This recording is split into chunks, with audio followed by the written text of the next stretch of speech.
Hello everyone, I am Tacit and welcome to the Gems of War Guild Wars Week 10, Day 4. Of course, we got ourselves the final day of Guild Wars for the week of Wild Plains. One of the more annoying restrictions we've had so far, but overall, we've had 2 really good days and 1 really bad day. But if we could just have 1 more really good day, we could actually make Paragon, depending on how our other people have done in our guild. As every single person has lost at least once. I believe everyone has actually lost at least twice even. So if we get a really perfect day, we might have a chance. We'll have to check it in a bit. Of course, we have all the weekly spoilers to go over. Most notable 2 things to mention though, as far as things that are expiring very soon, if you haven't already done them, is this is the final day of the current PvP season. It will be resetting tomorrow. Is by far the biggest thing happening next week is the PvP reset. We'll be getting 2 new Immortals. We'll be getting the 2 new Legendary and Mythic that are in this craftable thing. Like the Legend that we just ended up getting for our 150,000, so we didn't have to get it later. The Mythic's not worth getting though. And everything that entails. Beyond that, so yeah, we'll be finishing that out. Though I think we're pretty much already there. We got the points that we needed. We got a very solid second secure that they're definitely not going to pass. So we're pretty much good to go in that regard, other than just doing the basic dailies like Central Spire and getting our totem thingies. But everything else we wanted to get done with PvP has pretty much been done. Under Spire, we have over-scouted a little bit. I actually spent too many gems the other day, but we only have a few rooms left. We still have not found one of the dead-end rooms, though. So we might have gotten the first layout ever that didn't actually have one of the 2 special ones that we need for the current achievement thingy. As we only have about like 4 or 5 rooms left, and we still have not found it, which is slightly concerning. Hopefully we do when we go do those. And, yeah, I believe that's pretty much everything. Anyways, let's go over all the weekly spoilers. So, as far as the 2 new troops, we are getting a raid event next week. So we're getting a Boss Slayer troop, another one for the pile. As far as what it does, it deals a bunch of damage to an enemy, boosted by skulls. And if they are a boss, it'll deal the standard up to 5 times additional damage based on Ascension. And ends up creating a Doomstorm, so you can end up getting more skulls to go with it as well. Also gets to start with a Bone Storm at start of battle. We'll, of course, be able to perpetually keep getting Doomstorm. This does mean you could go a little bit more of a skull build. The only problem with this is even though Suncrest allies and Strixes in general tend to have okay attack value and it's like ways to kind of offset their attack, there's not really anything particularly good in the kingdom for doing skull spam. So unfortunately, you can't really utilize a lot of the attack gains that they have. This is definitely a step in the direction to making them able to do a skull-oriented team. But the actual category of Suncrest and Strix is very underwhelming when it currently comes to skulls. And definitely something the kingdom could rework a bit in the future. And as far as the Glory Troop that we're going to be getting, it deals a bunch of damage to an enemy and inflicts bleed on them. And if they're already bleeding, deal double damage. So we have quite a few troops that are like this that end up doing an effect. And if they're not already applied with that effect, you know, they'll still just apply that effect. The fact that it doesn't do true damage is probably not going to make this thing that relevant. If this was doing true damage and then double that amount of true damage if they're bleeding, while also doing the bleed, then it could have some potential. But the fact that this is physical, just like everything else in this category, is going to make it pretty much unusable. Doesn't have any kind of mana start. Its traits are okay, but nothing like too over the top that you'd really bother with. But it's mostly just the fact that it doesn't have true damage on trait, nor true damage on ability. If this was true damage on ability, with like a 50% chance to do true damage on Skull instead of Frenzy, then this thing would have actually had some potential. If this was the 50% true damage trait the Enrage that already has and 20% dodge into this doing true damage, it would have been fine. But unfortunately, with the way that's set up now, I just don't really see a use case that you're going to bother bringing it out on any bleed team ever. We were getting a pretty good weapon, though. Explodes a bunch of yellow gems, grant a random status effect to all Suncrest allies, and then, of course, summons a Suncrest troop. So, just pretty standard exploding weapon, but if I'm not mistaken, this kingdom didn't have one before, or if it did, it probably wasn't as good as this one. So depending on what this thing's secondary effects are, it's probably the better exploding weapon from the location, if not the only exploding weapon. And then this Friday, of course, we're getting the Deep Delves. They've been doing it in order in which they all are released, so we end up getting the Sea of Sorrows, which I believe was the 4th one added to the game. So we got the 4th 6 Deep Delve troop. Though it's kind of weird. It says it's epic, but this one says ultra rare, so conflicting things. I assume it's still epic like the other ones were, but for whatever reason, this one says ultra rare, but the actual thing says epic. Which, like right here it says epic, but of course that says ultra rare right there. Which are 2 conflicting things, but I assume it's an epic troop, and it's just a mistype. But current meta for Sea of Sorrows is to run the tank, followed by the 1 blue-purple support troop, followed by double legend. This would make it so you could replace one of the 2 legends with this if you want to. It slightly reduces your damage, but it ends up cleansing and submerging 2 random allies, and it gives them half their mana. So overall, it's not too bad to try to get it onto the legend to kind of offset it. It might reduce down your damage a little bit, but it would give you a nice supporting troop to go with it. I'm pretty sure a lot of times you're probably still just going to double up on the double legend, but if you do want to run 4 unique, it is now a bit more viable to actually run 4 unique instead of having to double up on the legend. But I'm pretty sure the meta is still good as be to double up on the legend. It's just more consistent and trying to get her ability to function. And beyond that, anything else happening special next week? Not really. Mostly just the PvP reset is the biggest thing by far. But yeah, mostly just the PvP reset. Alright, so it's Guild War time. Also, hello everyone. I just said all of those. Hello, yeah. Hello, Rob. Hello, Ron. Hello, Isabel. Hello, Jets. Hello, Wham Music. Hello, Outlander. Hello, everyone else. Welcome, welcome, welcome. So, what are we doing here? We are doing, we're doing Guild Wars, and I am menuing into every wrong location. Alright, we're also done with Tower of Doom already, right? Nice. Okay, so we don't need to do any more there. Very nice. Yeah, we still finished in top 100 as well.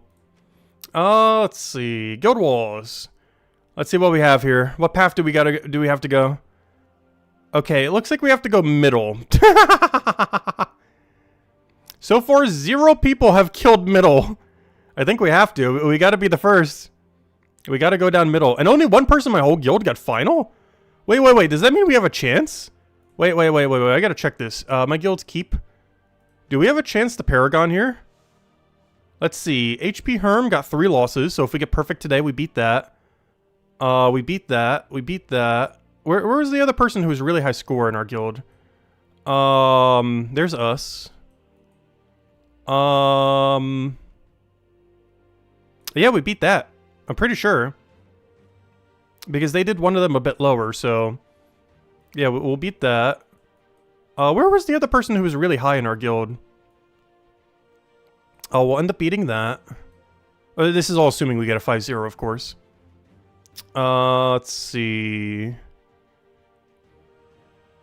Wow, Heartless did really good, but they missed the first day. They actually got a really good overall score. Also, what happened to their 5th battle? But if they did their first day battle, they would have won Paragon. They have like a perfect week somehow. What happened here? 0-0 the first day. I guess they forgot it was Guild War week. And then they just 5-0'd basically the rest of the week. Like actual 5-0s. Not this kind of 5-0. But those are like actual real 5-0s going all the way through. But he didn't do it on the first day. So yeah, it looks like the score to beat is Mount North. And I think we do that just by doing our battles and not losing. We might actually get Paragon here. What is the high score overall? Ellie's at 4,000. Yeah, I think 4,000 is the number to beat. I haven't seen anyone higher. We won't beat that with a 4-1, but we do beat that pretty much guaranteed. Actually, literally guaranteed. Because we'll hit about 4,500 with a 4-0. I mean, with a 5-0, I mean. So if we can somehow get a perfect, we win Paragon. Alright, well, we got our goal. I don't see anyone higher than that, unless I'm missing someone here. But I think Ellie's our highest at 4,086. I will not beat that if I go 4-1, though, I don't believe. But a 5-0 easily 100% beats that. But that does assume we get a 5-0. Well, let's go get a 5-0. Alright. But yeah, Paragon is actually doable this week today. Well, we'll go down middle, of course, because somehow there's 0 battles there. I was considering maybe going top, but with how many battles have been done, middle and bottom are the only 2 that our guild needs. And middle needs it the most by far. So we'll definitely go middle here. Alright, so let's see what we got here. Do we need to change our team at all? We're currently using Geomancer. I know, we're kind of fine with that. Maybe the Sun Spear to make it go a little bit quicker. Soothsayer, just for a little bit extra speed. Yeah, this seems fine. Trying to see if we need to like switch anything up. I think we're fine here though. Kind of want Frost Mage though. I don't know, do we really need the freeze? I want something with 50% mana start that can go slightly quicker than Geomancer, but none of them really do that. So, hello Mulu! Hello Outlander! Hello Chad! Welcome, welcome, welcome. Alright, let's go get into it. I don't think we need to change anything else here. Yeah, this should be fine. Also, we do have the utility troop of that one shiny troop, so if we need to utilize that, we might end up bringing it out. Also, if we do go 5-0, I don't need to spend any gems to go get all of the troops unlocked for the current PvP pass thingy or whatever you call that. Not really a pass, but you know, the thing for Guild War. If we lose even once, we have to spend some amount of gems to go get it. It's not that many, though. But it'd be nice to save them if we can help it. Alright, we just need a bunch of mana accumulation. Can I get all these chain reacting? Not really. Get some of them. So we'll get all that down. We'll get a double hit here.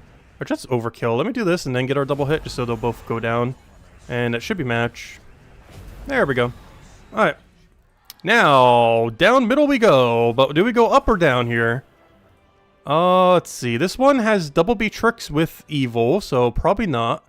This one has... that's honestly just as annoying. I think we go bottom here. I think I'm actually more scared of persistence in this context than I am of double Beatrix. Which is actually kind of insane. I do believe this is Elementalist angle though for once.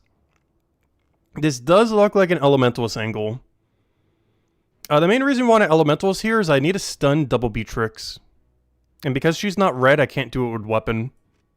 So I do believe this is a go slightly slower and go Elementalist and just tank it out kind of angle. And then just throw all of our damage at probably the third Beatrix. Until we can one-shot the Essence of Evil and bring it down into range. Alright, I don't think we need to change anything else. King Stormguard, I don't know, he doesn't really use yellow either, so... I was creating the yellows to try to get a bunch of, destroys is perfectly fine. This feels weird using him when we're not using another yellow on the team. But yeah, this is basically a timer against Essence of Evil. Luckily, his stats look like they're a little bit lower. So maybe we do just rush him down. To be able to rush him down... Wait, does Ketris have enough damage? Ooh, you know what? I'm actually going to move Ketris a little this time around. I think we just go for Ketris Rush. I think we just get Ketris up and then cast. I almost wanted to put it in first slot, but we definitely can't do that. That's a little overkill. But we're going to put him in the second so he's not blocked on green. Because if I'm not mistaken, as long as he's not barriered, we can one-shot... well, technically two-shot if we need to remove the barrier. But we can one-shot with Ketris the Bull Essence of Evil. Which is very, very, very, very vital to not lose. Alright, this is a really good starting board. Did we get frozen on red? Nice! He hit hero. We did not get frozen on red. Alright, what way do we want to take this? We have a couple different ways we can end up taking over red here. Keep in mind that we have a Soothsayer follow-up. So, we definitely want to go for one of them, obviously. Why don't we go top half? Mostly because the guild doesn't need it for points at the moment. Yeah, we never did go top half this week. But the guild hasn't really needed it at any point when we did our battles. I was trying to see where the follow-up's going to be. I think we go there. Because I want to make sure we get a good Soothsayer follow-up. And I did that so we could take brown here. Which also gives us barrier in case we want a skull tank. Which is the main reason why I went for it. Oh yeah, wait, I'm not using, I'm not using barrier on brown? I'm still using Submerge! In all fairness, Submerge is actually really good against Beatrix. But I'm not using barrier on brown at the moment, I forgot. I never changed it back. In all fairness, having Submerge here is actually stronger than having barrier on brown. I just didn't realize I still had it on Submerge. Main reason we want Submerge here is because of Beatrix. It just makes it so we don't end up dying to it, which is nice. Brown Surge, is that full mana? If I have any amount into brown right now, it would be. What's my banner? Yeah, we have exactly +1, which means we would get 7, which is exactly full as long as we get Surge. So yeah, we'll go for it. We got Surge. Is that match? I think we just won. And we double check the damage. And by one, I mean killed Essence of Evil, which is basically the equivalent of winning. I kind of want to take this red here just because we need it so badly. I just don't want him to gain barrier randomly. I think we just go for it. How much damage is that? That's 280-ish? That's way more than enough. Gonna have to waste some of its damage just to secure the kill, but it's definitely worth. We got a nice little bit of mana accumulation there. I think we just go for a red here. We then go into middle to go and kill the other Beatrix, and then we just win. We just take red, hope for brown from Sky. Oh, we got triple purple from Sky. Really? That's not quite what we wanted. With brown storm too, of all things. Alright, and then we just catch us, and that's match. Alright, first real battle cleared very cleanly. Still have 3 to go, though. Of course, we got to go down middle here for that one battle. This will be an elf team. Ooh, it's the really meta elf team. Just out of curiosity, what's over here? Honestly, that's not that hard to kill. But I will go down middle. Bottom's actually easier to kill, though. But as long as we kill Essence of Evil, this is basically the same thing as last battle. As long as we kill Essence of Evil, we auto-win. Explode a bunch of gems, dispel all enemies, and deal a bunch of true damage. That's interesting. I think we care about rushing down. Once again, I believe that is one Ketris. I think we're just going all in on the Ketris rush again. This is looking very much like a Ketris rush build. Just kill Ketris and we auto-win. We definitely don't need elementals here. I almost want Sunspear, honestly. I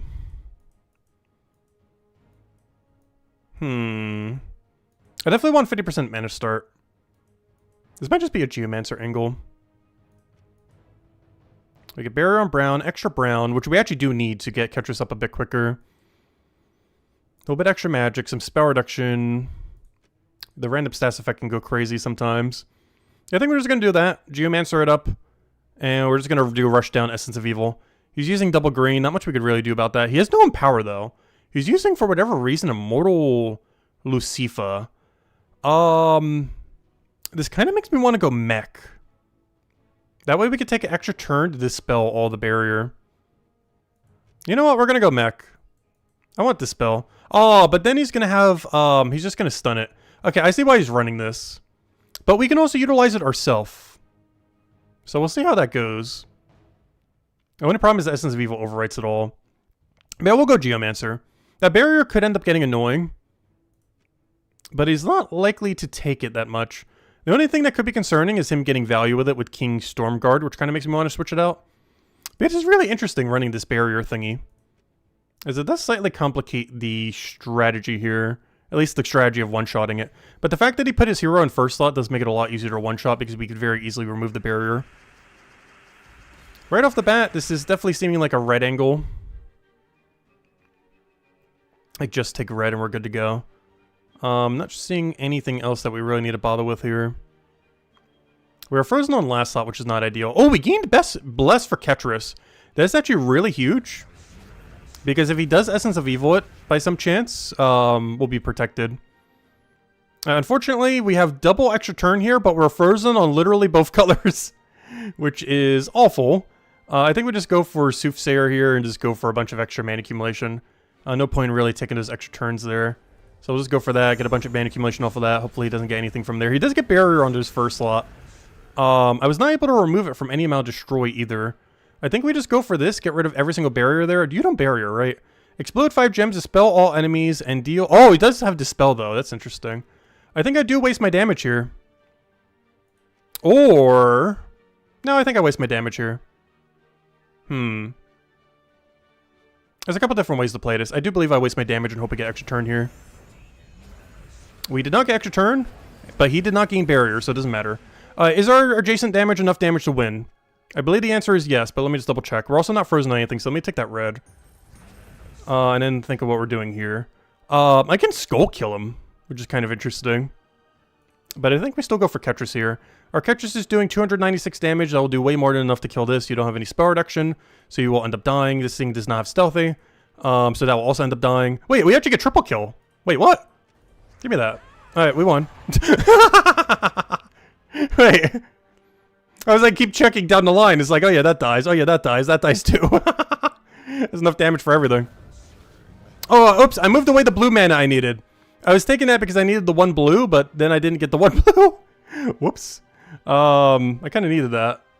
I ideally don't want him to summon if we can help it. I think I just take one blue and just kill him outright. Isn't that enough damage? Should be enough damage. We'll find out in a second. Are you enough damage? Yeah, you're enough damage. Alright, there we go.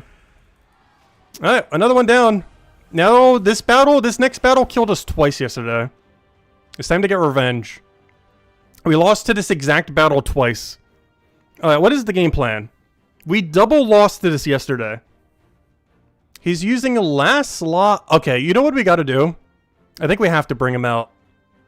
I kind of want to drag Essence of Evil to first slot so badly. I think we bring out that other guy and get rid of Ketris. The problem with that is our kill potential on Takshaka goes down like crazy. But I think we try to rush down. I think I might even use him in first slot. I'm really considering it. I'm considering an Elementalist for the extra turns.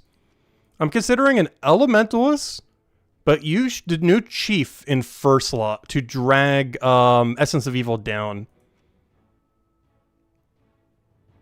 I might even replace out King Stormguard, honestly. What do we replace him with if we do, though? What is there to replace him with? Lord of Slaughter! Oh, gosh. Do we go Lord of Slaughter? I have Cleanse for both of them. Ooh. Do we go to Lord of Slaughter route? He creates wild cards, so more skulls being on the board gives him less chance of extra turning. I'm so going for it. We're going like mega weird build compared to what we've been running this week. But we're going Chief Stronghorn, the weapon, Lord of Slaughter, and Soothsayer. Yeah, let's see what we can do with this. The game plan here is to try to get as many extra turns as we can to stun all the Takshakas. Use, obviously use Soothsayer to get a bunch of mana. Use Chief Stronghorn to drag weapon to first because it doesn't have stealthy.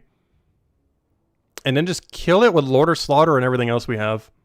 And there's Lord of Slaughter down the line. He does have score reduction, but there's most likely going to be stunned anyways on most of them. So we should be fine. Oh, one thing I do need to make sure to go change, though. We do need Barrier and not Submerge. That is very important. For the other battle, it's perfectly fine to have Submerge. But we very much need Barrier here because our hero needs to survive for as long as possible. We need to maximize its chance of surviving completely. There we go. But yeah, Triple Takshaka. This is the exact battle we double lost to yesterday. But we're going to try it this way and see if it goes a little bit better. Or see if we double lose to it again. Alright, I don't think we can change anything else. We have 20% mana start and 8 magic. This battle does technically use magic a little bit less. But I think I still want my magic. This would actually be an okay battle to have extra stats on. But I think I'm fine with the magic. Just so we can get a little bit more poke to make sure he definitely dies. As you do get more magic, or you do get more boost ratio for magic because it's 1-to-1 compared to all his 2-to-1s. But then again, if you're adding a bunch more of the other ones, maybe we do go stats. This is a combination I almost never run, but I think it's worth it. Because the only other thing we're really using magic on is the weapon. But we're using that more so for cleanse and everything else like that. So, honestly, I think this is instead of double cleanse metal, I do believe, not that, it is a double season medal. Because we're gaining 4 to 3 different stats, all of which you boost ratios from, so we're actually getting more damage overall by doing this. This also keeps us more alive, and it also gives us better skull potential per skull. So yeah, I think we're actually going that with the 20% then. I did get the right one, right? Yeah, just making sure. But that gives us 8 to attack life and armor, which of course they all boost ratio from. But with that 2-to-1, that actually does more damage than magic. Whereas before, I think it would have been dead even, because it had 3-to-1 before. But now that it is 2-to-1 with his shiny level 2, it's actually more damage than running magic. Whereas before it was kind of either or because it was neutral. But now it's actually more. So we're actually going to go double season since we're doing a bit more of a skull build here. Alright, let's see how we go. I think we've adjusted the team enough to hopefully not lose. We'll find out when we lose in 3 seconds. But yeah, that's what we're rolling with. But yeah, we really need extra turns. Extra turns will make and break this team. I see one, but we're frozen on it. Do we go for it? I have an extra turn, but I'm frozen on the extra turn. He's already frozen once. But I need the stun though still. I kind of want to take double blue here, honestly. The problem with double blue, though, is he gets extra turn purple. He doesn't use purple, but obviously he'll get a stun on us. Oh, that's a really bad scenario. I think I just have to go for this, honestly. I think I just have to pass my turn. And just hope we have a good Soothsayer next turn and hope he doesn't do anything crazy. Nice, we got it on first slot, so we can't even skull us. He also got a really bad turn himself. I also want to try to utilize some of his wild cards here if we can help it. We got a skull over there. Can I do anything with it? Not really. I could take a brown over here. It doesn't really do much. Oh yeah, you only created... I was like, where's this third one? I forgot. You only created 2 because one's stunned. So that's really good, though. The stun. I can take green and blue. We do want to drag hero to first, of course. Do we have any Cascade that we could do with Soothsayer right now? Because if we do, that would probably be our best bet. If we had a purple here, I'd probably go for it. We do not seem to have an option to do that, though. which means I kind of want to go for green-blue. The other option would be purple, but we don't need purple for anything. What's up, brown? How much mana is that? Is that enough? That might actually be the angle. Go for brown, because if he gets purple there, we don't really care about that. If he gets brown or purple. Oh yeah, I can take brown vertically here as well. That gives us a chance for green. Don't think we care about that too much. And hopefully he gets skull distracted here. I don't think he will. But yeah, I think we just go for this brown over here. Hope that's enough and go from there. He gets an... Oh no, he got the extra turn, but it wasn't on any color that's relevant. I could take a purple here for another stun. Alright, this is going good. This is going really good. If this can stun 1 to 2 Takshakas, we are in such a good position. Nice! We got him! Nice! We got them all! Alright, we got the RNG today. We didn't have it yesterday, but we got it today. Alright. We got all the RNG we need to win this battle. Now we drag hero to first slot and then just go destroy it with, I guess, weapon? We're going to need a lot of damage to do that, though, since he got entangled in my first. And I don't have a way of cleansing that one. Wait, is this enough to outright kill it? Wait. No. It's not enough, unfortunately. It is a lot of damage, but not enough to kill. What is the math on this? We're doing 243 damage. That is not lethal, but gosh, is that a lot of damage. Alright, now we just have to kill this somehow. Quick, kill it. What do we do here? I could take all this mana, slightly tempting. We're not blocking that on blue, which is kind of unfortunate. If we could take red, that'd be great. This guy got uncleansed, which is awful. Yeah, I gotta keep just denying Essence of Evil, I think. I gotta take that. Oh, he got Essence of Evil. Wonderful. Problem. We need mana. We need a lot of mana. We need all the mana. We need Hero to die. It needs to already been dead. This thing being entangled is very problematic right now. Because I can't even try for a skull from Sky. There's also a 10% chance, even if he doesn't hit my first slot, that it gets transformed. I think I have to go for this guy's mana. I think we have to go for red, honestly. This is feeling like a red angle. I think I go to red to brown here. And then this is Essence of Evil thing. Okay, he creates a bunch of wild cards that don't do too much. He hits my Lord or Slaughter, which is not ideal, but also I could just get hero up and kind of bypass it that way. We have blue extra turn here. We have no stuns on enemy, but our hero is not stunned, so I could go for this, get a bunch of blue, and then kill hero. As long as he doesn't win next turn, we should be fine. Like, as long as this thing lives, we should be okay. So I think we go for this. He actually gets enough mana without us having to take a 5 times as well. So we could take a 4 times and try for red from Sky is also another option from this. We also have a small chance of getting green, which we are frozen on, but 5 times green would actually do nothing. But it would give us another stun, so still worth going for, because we could get double red or green in that exact location. There is a small chance we end up giving him green, but I think it's worth the risk. Wait, if we take it upwards, we can still get 4 times green. Maybe we do take it upwards, I guess, then. Because we still get 4 times green out of it. So it still gives both the rolls that we're looking for. Since that will get dragged down, that will get dragged down. Yeah, we'll just take it vertically then. Yeah, that covers everything we need. We did not get it, but it did stun 1 to Takshakas. We got cleansed on hero, which honestly isn't doing that much. However, we have lethal on his hero. Now it comes down to, do we want to take an extra turn blue to go try to get another stun, or do we just outright kill Essence of Evil? The problem is if we don't take that, he will take the blue, but he's frozen on it, so he does lose his turn. I think we go for it. So we kill out hero. He'll get some mana. We have Soothsayer. What can we do with the Soothsayer? Is there anything relevant that we can Sooth at the moment? Because I'm pretty sure the answer is no. I think I just take red. This is feeling like a take red angle. I'll take it vertically to try to get the blue for the stun. Oh, but that guarantee gives him blue if we don't get it. Do we gamble that? If a purple or blue falls, we're in an okay position. If it doesn't, we're literally just giving him extra turn blue. I don't think we can let him do that. Actually, I almost need to go destroy it, honestly. Because I can't take either of these 2 reds without giving him value. I think we just destroy vertically here. I don't know, I kind of want to get rid of... The problem is I can't deny every color. I want to, like, maximize the denying of everything he has. Honestly, I think we risk this red. I so badly, because he's frozen anyways, if he stays frozen, I think we risk this. We got it! We got it! Okay, it was worth the risk. Now we just need to go use Soothsayer in an area where we get at least 2 red. Then we will stun all of his Takshakas and we win.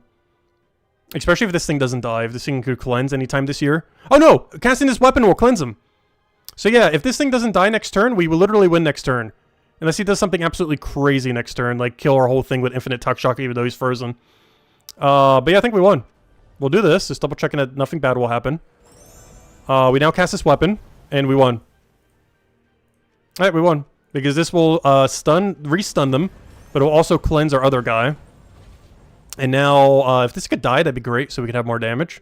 Or cleanse, either or. But at this point, yeah, we start whittling them down. Do we have enough damage to kill first slot? No, he has like no boost ratio left. That's the problem with him, catches the bull, and everything else from this kingdom. They lose so much damage as they take damage. I guess we just take this blue to deny him, though. Because I don't think he has any other color he could take. Unless he gets lucky with the thingies. Okay, he got 2 cleanses, which is not great. As I do not have any immediate way to go and kill them. I guess I'll take the skull for the extra turn purple. Nice, we got him re-stunned. We'll take this red. We'll try to get another red here, I guess, by taking brown. Ideally, we'd also do Soothsayer here, but we can't do that either. Wild cards don't help us at all here. I think this is a vertical brown. It's not even worth casting him. I think at this point we just let him just die. Because he's more valuable not blocking our mana than he is doing his little bit of damage that he's going to do. I did not get the red I needed. It went to his Takshaka. Oh no! He actually did enough damage. We could still lose this. Which is so sad. Oh, we got the cleanse though. We got the cleanse. I think he has enough damage to kill. Wait. This is still very doable. All we need is hero. He's stunned on everything. I think we have enough damage to kill first slot. We throw down the Soothsayer on something to go get full mana. He'll take some yellow there. That's fine. We do have lethal, right? We better have lethal. Yeah, we have way more than enough lethal. Alright, we kill out first slot. Oh yeah, he has about the same damage now that he got unentangled. That's nice. So yeah, we obviously kill first slot here.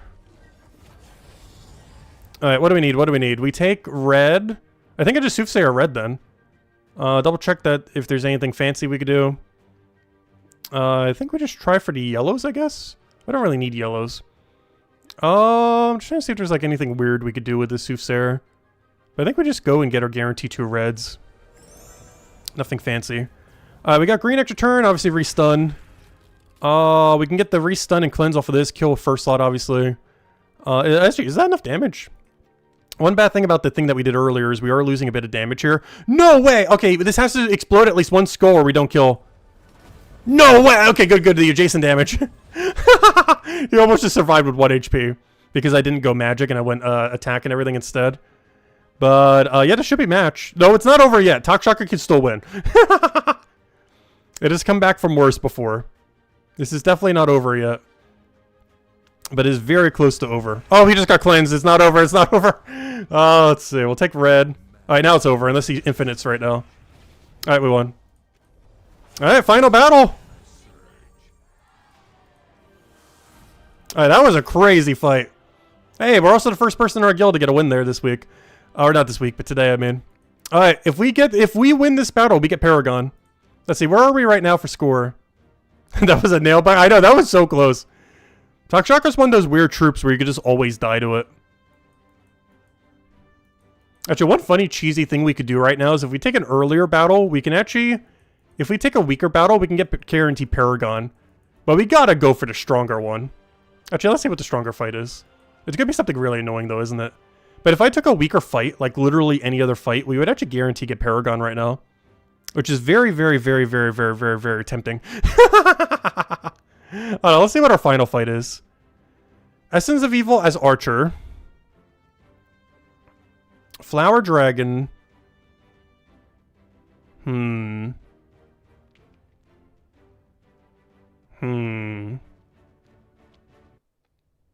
So obviously we want Ketris back. We want the Boss Slayer back. We want Hero to be in first. We specifically want Submerge on Hero. Actually, this might even be a half mana start. In which case we'd be Frost Mage. Let's see. He has like every very annoying thing on his team. Like literally all of them.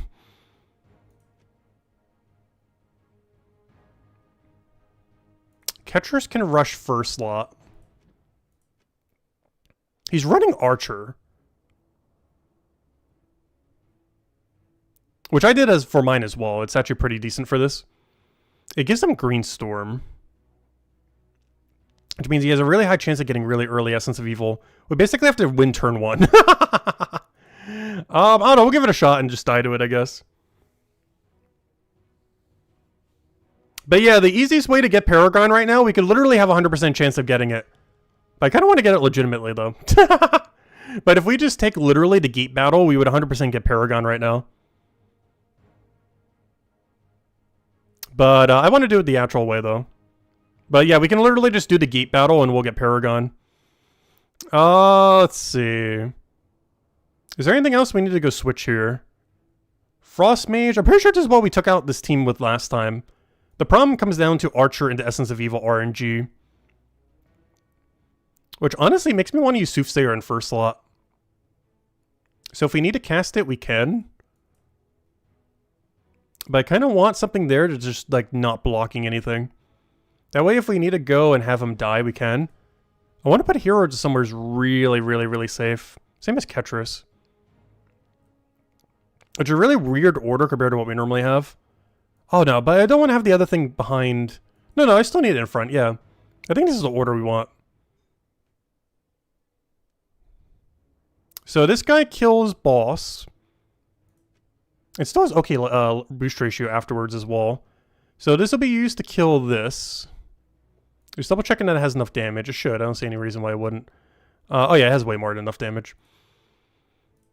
Even just the 5 times without the boost ratio is already enough. Let alone with it. He has a boost ratio of 3 to 1, unlike the other guy at 2 to 1 with his shininess. This we can use to... Oh, we could use a triple damage Burning Skull tactic on him too. The problem is he gets to start with Entangle. Which is one of the reasons I kind of want to just sack Soothsayer. Yeah, we're trying to kill Essence of Evil first, but I'm also still trying to get enough mana to Earthcaller Maelstrom Dagannoth. As I'm actually most scared of Maelstrom Dagannoth here. Like, priority order is Maelstrom Dagannoth, Essence of Evil, and then we won. Mostly because we have Submerge. So we actually don't care about Flower Dragon or Zarg's Boom Pile at all, for the most part. Like, they actually do very, very little to us, as long as we run Submerge. Especially since he has no stun. So we can't get rid of our Submerge at all. We're running extra blue mana. Do we care about that compared to other options? Oh no, we don't need purple, so yeah, I guess we care about blue. Oh yeah, I think that's good to go then. Anything else we need to change? I think that's good. And there's a good chance we're actually not going to cast Soothsayer unless it's really good value and or extra turn. Savage Hunter? My concern with... there's a reason we can't run Savage Hunter. I have no cleanse and he's running Entangle in first slot. It's one of the main reasons we haven't been running Savage Hunter. And also why we ran Archer for our final battle. It's because they have Entangle at start of battle and I have no way to cleanse. Because Savage Hunter isn't red. It's brown-green. So we're going to be entangled for an unknown amount of time. And there's a good chance it will do literally nothing. I guess its ability does get the double damage, but we already have things that hit way harder than it, even with double damage. I think we're good to go here. Because we care a lot more about the extra turns and getting the team off the ground than we do about slightly more skull damage. Especially since we can't use it till like turn 4 or 5. In which case it might already be dead off of Archer. Yeah, we're just going to roll it like this then. But yeah, I have been considering Savage Hunter the entire week. It's just there hasn't been an opportunity to use it. Alright, right off the bat we have extra turn purple, which is huge. We do not gain that much benefit from extra turning though. Though, immediately being able to kill his boss and make this a 3 versus 4 is definitely great. What a wonderful start. Honestly, I can almost get full Ketris here too. That's so tempting. I almost want to deny green, but there's so much other green that I can't really do it. Do we have a Soothsayer cast here? No. I wish. If we had extra turn Soothsayer here, that'd be huge. But this is definitely just a kill boss angle. So we'll kill boss, obviously. He'll do a thing. He has Essence of Evil. I think we just take red and hope he doesn't hit hero. If he doesn't hit hero, we have a really good chance of winning this. The best case scenario is he'll hit Essence of Evil and then it will get toted. Worst case scenario, he hits hero. Okay, worst case scenario. And it got moved down, so it might even die to the other thing as well.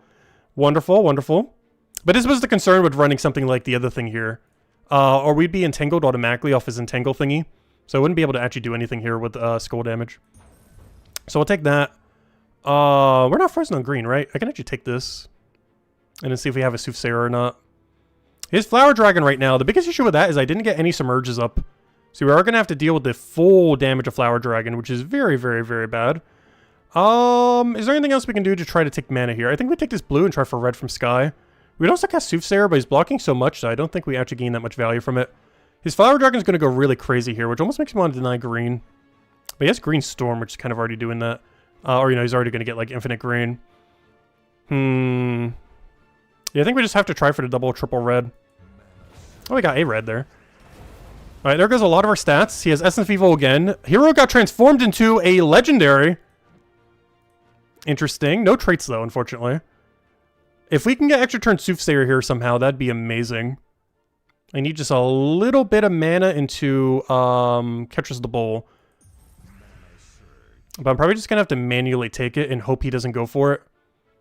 But yeah, not having Submerge off a hero is really making this battle a lot harder. I think we have to go for damage on first slot here and just ignore Ketris the Bull for a second. The other alternative is we do have Green Storm here, and we could risk it all for green to fall right there. And if it does, we win. If it doesn't, we lose. The good old high gamble on if we were going to win this. I think that's a little too risky, though. We can also get triple yellow, but that's very unlikely. Deal damage to the first two enemies, boosted by burning. Why is this thing so bad? Who knows? Maybe Essence of Evil. That would actually be really good if he does. So I think this has to be an Essence of Evil poke. So we'll poke him. Got a lot of damage on him. He hit my first slot, which we don't actually care about that much, so that's fine. I guess I just deny him on green again. We get some mana, but it's not really what we need. I technically need this red over here. If we cascade this, he gets extra turn Skull, but it's not... Oh, no, that is lethal because of Hunter's Mark. I think I still take it, though, just to get Ketris to full. The problem is with one less thing on the team... Oh, no, I need this red for Ketris. I would need either red or brown. Oh, this does give us brown. So yeah, we'll go for this then. So we'll take that. Oh, it's still alive. It's still alive. Is that enough damage, though? No, it's not enough damage. We're going to lose. No! If only we got Submerge off a hero and it didn't get transformed immediately. Yeah, we don't have enough damage here. That thing's way too bad. Best case scenario would be he goes for Ketris here and completely wastes it. And then somehow we win with one of the worst mythics in the game. We'll go for a poke on him. Oh, never mind. He died to explosion. And he's already dead off a Flower Dragon. Nope, we didn't get it. Let's see. Did we get enough points for the battle, though? Do you just still get some for a loss? What's our points at? I don't think we got enough, though. Well, let's go check. My guild's keep. Roster. Did we get enough? Even with a loss? Where's our score? The score to beat is 4,086. No, we didn't get enough. Boo. We could have gotten the free Paragon. But no, we didn't quite get it. Nope. Like 70 points short. Also, we gotta spend some gems now. How many is it? I don't think it's that much, though. Oh, it's only 20 gems. But give me that. There we go. Right now we got all the rewards. Yeah, a little unfortunate. Biggest issue there is we got Essence of Evil on Hero. If Hero didn't go down so early, we would have had a chance. But the Essence of Evil on Hero was just too early. I guess we could have technically ran Stealthy and kind of ran it that way. Because he was running Archer, so we didn't have a threat of... Wait, is there a Stealthy Submerge? I don't think that's something that exists. Oh, also, I forgot to switch back to Magic for that battle. I don't think that would have made a difference, though. But, because I only need that for the previous battle. But, what was I about to go check? Oh, yeah, is there any hero class that has Submerge and Stealthy? I don't think there is. But if there was, that would actually have been the perfect hero class to run. I believe that still doesn't exist, though. Because what tree is that? That's water plus whatever the other tree is. Alright, let's do it by water tree, I guess. Not that. Talent tree, water. Let me go double check. I don't think there is one, right? Oh, Corsair? Doesn't Corsair have it? No, it doesn't have the other tree that has Stealthy. It would need, like, Rogue plus water. I don't think any of them have it. Elementalist doesn't have it. Frost Mage doesn't have it. Yeah, I don't think any hero class currently has it at the moment. Let's see.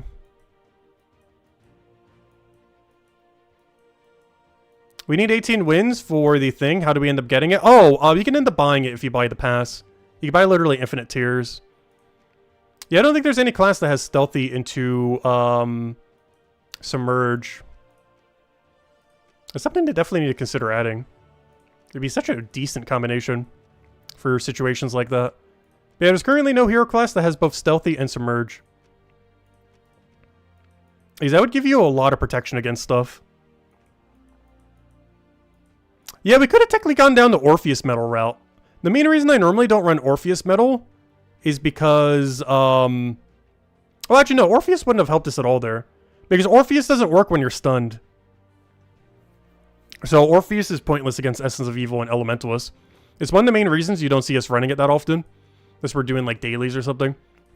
Like when you get, like, the annoying silence effect or something similar. But you can't cleanse with Orpheus when you're stunned. So, it's very rarely ever usable. Because it does nothing against Essence of Evil and does nothing against Elementalists, which is almost every battle ever. But yeah, we'll try again next time. Well, at least someone else in our guild ended up getting it other than HP Herm for once.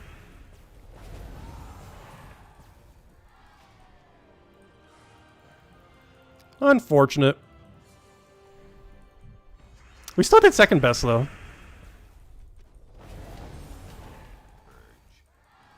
Honestly, next time if we have that opportunity, I'm probably going to cheese it. Because if we just did the gate battle, we definitely would have had Paragon this week. Okay, I just want to get the achievement out of the way just so we don't have to worry about it. But we'll wait till we get it naturally. At some point, we'll eventually get the perfect 5-0 sweep with perfect score. That beats out the entire guild. It might take the rest of this year, but obviously we're doing Guild War every time anyway, so... We're eventually going to get it naturally without cheesing it. Alright, let's see. We're done there. We're done there.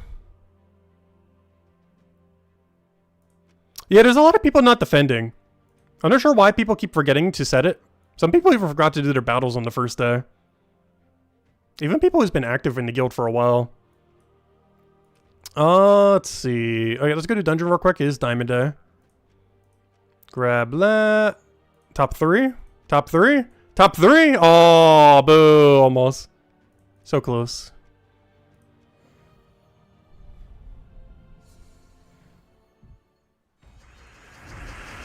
Well, next time we have Divine, we might just want to try to really maximize our score for Divine. Because next week is pretty much a free 5-0 all week. So the main thing that will determine Paragon is how well you score. So if we could just maximize score with whatever team we run, then we should be fine. I'm just trying to think of what extra troop we could add that would maximize score. It would need to be something that can get an 8 times match, I think, is going to be the main way we maximize score.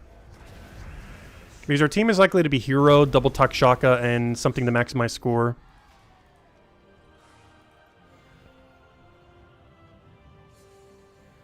Because we could run 1 to stars, Double Takshaka, and then 1 score is most likely going to be the team.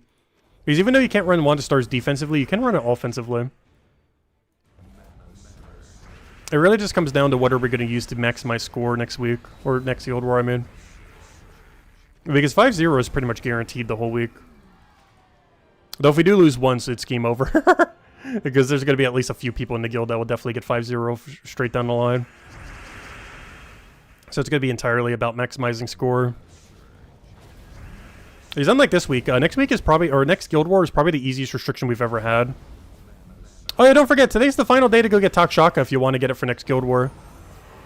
It's in Soulforge right now on PC Mobile if you want to go get it. It's very important for next Guild War, and as well as just, like, everything. Like, literally everything. But, yeah, if you haven't picked up Takshaka yet, he's in Soulforge for PC Mobile for the next couple hours. He's been all weekend already. But, picking up 2 or 3 of these for next Guild War would be really solid, as well as just for, like, every game mode ever. He's a very strong troop. Alright, let's go finish out Underspire real quick. We're pretty much already there.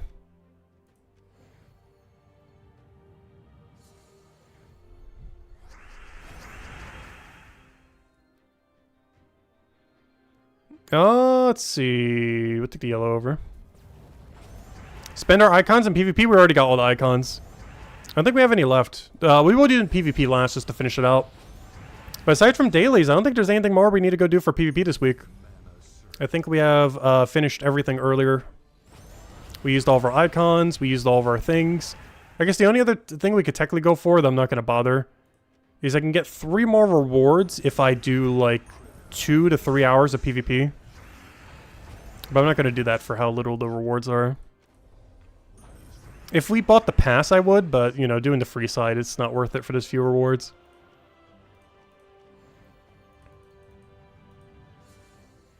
Would get more value just from doing, like, Explore 12 or something.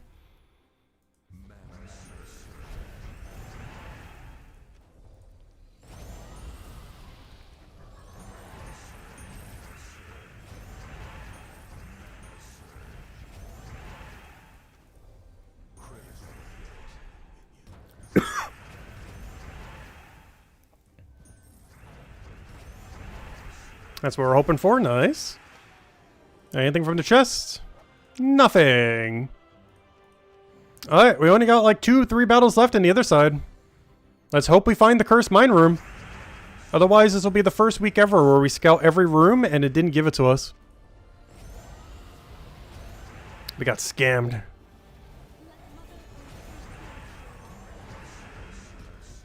don't know, find out in a second. There's only one path to go, and I think there's only like 2-3 rooms left on it. Oh, I'm entangled. I'm like, wait, why are we doing 0 damage? That would do it. Do we know about the upcoming Mythic and Legendary? I think it is in the Spoiler the Threads. I was mostly just going to wait to go over tomorrow, though, during the video. Since we only have to wait like several hours anyways. Just so we can see it visually on the actual card and everything. Well, I'll definitely go over it in the Monday video.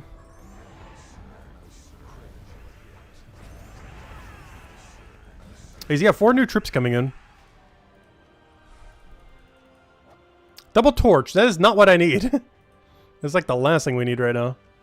Alright, only 2 rooms left that it could possibly be in. The next room and then the final room there. If it's not one of those 2, we got gypped a one of the unique rooms. Which is very unfortunate for how many gems we had to spend to get them all. Like how many extra that we would have not need to do.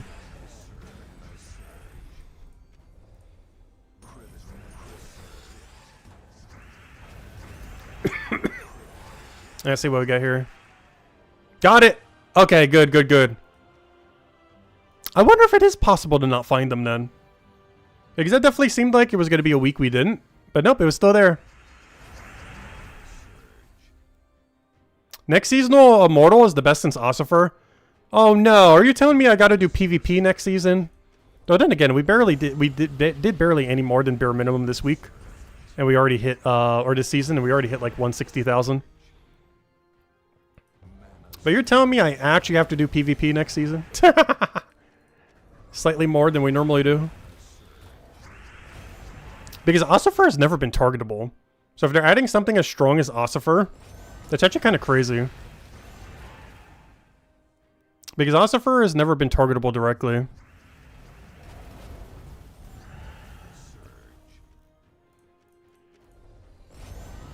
Well, you know, other than the one burning chest thing. But you know, like he's never been like the featured immortal for a season.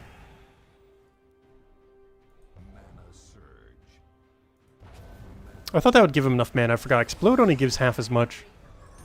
They've so nerfed Explode since back in the day. Explode way back when used to give 100% mana, then they nerfed it to 70%, then they nerfed it to 50%, which is where it's at today. And has been for a very long time. Yet there's still a thing that can full board clear and still get all the mana from it. But there we go. That is a 100% completed and 131 rooms, wasting some amount of gems yesterday. Delve. And we did find both the Curse Mine Room and the Powder Keg for the achievement. So now we only need to do it next week, and we have officially finished all the new Underspire achievements, which will get done by next weekend. I'll even do a stream for it just to go get them all down during that day. Maybe we'll save it for like Sunday or something. There's just not much going on next week other than the PvP season reset tomorrow.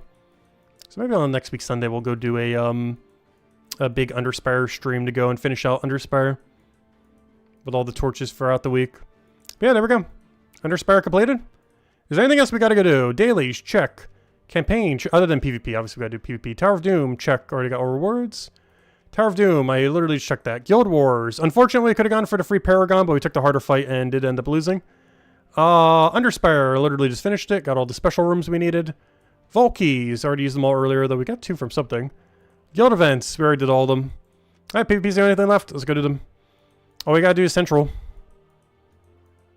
We need buff though, right? Yeah. So go grab our buff real quick, and then, yeah, just do Central Battle real quick. Go to here, go to here, go to here. Invulnerable Goblin. Oh gosh. Now all they gotta do is 50% mana start. But Invulnerable Goblin's kind of crazy, because the one that has Impervious is so strong that his mediocre ability is almost irrelevant, given that Impervious is just so strong on a Goblin. So to have literally immune to everything on a Goblin is very, very, very, very, very, very broken. Alright, that's 100% going to have to be a season we buy then.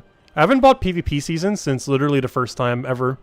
Or, you know, the very first time that it was around. But it's going to be crazy. Impervious, or Invulnerable Goblin is very broken. Its ability could be almost the equivalent of Do Nothing and it would still be very strong. As long as it's do nothing with extra turn. Like, its ability could be do 1 damage with auto extra turn, and just the fact that it is invulnerable would be worth it.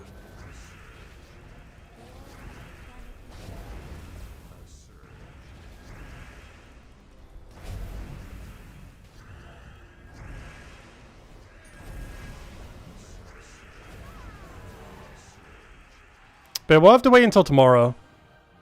I'm kind of hyped for it now, though. Well, we'll wait till tomorrow for the video, then, to go take a peek at it. Just so we can see it for the first time for the video. You haven't seen what it does yet.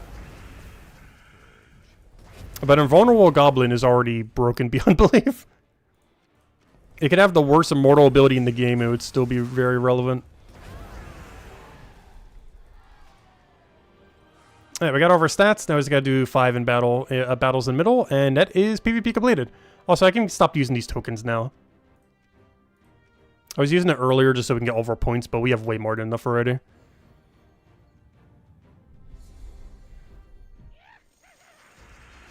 It's the first immortal you're gonna max? Nice. I don't think I'm gonna be able to get it maxed because I'm only gonna have all the burning marks from the season itself. But we should be able to get it to around 22 or 23. I won't be able to max it though. Because we're not going to be spending any money on extra burning marks. And I don't have any on reserve to go throw at it. But I believe naturally you do get around like level 22, 23 from completing the full pass. Somewhere's around there. Maybe a little bit extra depending on how lucky you get on burning marks. My Mortal Glacier is up to like 26 right now. So I'm pretty sure the season itself brought her to about 23, 24 or so. Some of that depends on Mark RNG though. And of course we can still target it in the future. We could do it with those more expensive chests. We would just have to stockpile some burning marks.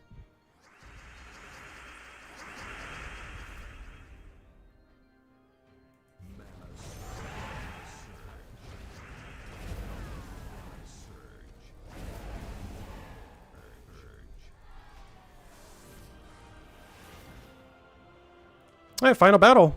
Wait, is that everything already? Oh, we made really good time today. This is literally just a normal 1 hour stream. We actually got everything done. There was not much we needed to clean up this week, was there? I feel like last night we kind of did the final push for everything. Because, yeah, wow, we're like done now. Oh, do we have enough gold marks to go buy a thingy? I don't think we do, though. Because today's the last day if you want to buy anything with your stuff. Because then you get reset to 0. And of course, these get you only half the value if you want to bring them into next season. And the 20 burning marks I have, I'm going to save for next season then. Actually, we have 40. So I'm going to save those. Oh, never mind. We actually have 60. Nice, nice. That was from the 150,000, I think. It's counting this one, so we just got it now. We're going to save these burning marks for next season. These do carry over. Try to get the new goblin guy. But yeah, all that's completed. Oh yeah, I never did use this. Oh no. Maybe we're going for another hour. I don't know. Do we just waste this? Are we going to farm this for an entire hour right now? I completely forgot we haven't used this at all. Am I about to do 1 hour of Explore 12? Are we going to do 1 hour Explore 12? False alarm. I think we're doing 1 hour of Explore 12. False alarm, we might be here for another hour. Oh no, I'll definitely do some of it, I guess. I'm not sure if I'm going to do all of it right now.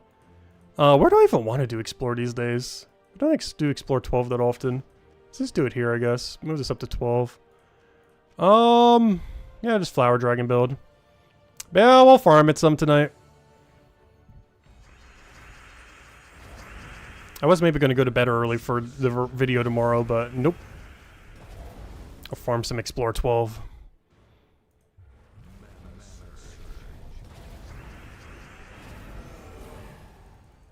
Mostly for the double gold, of course.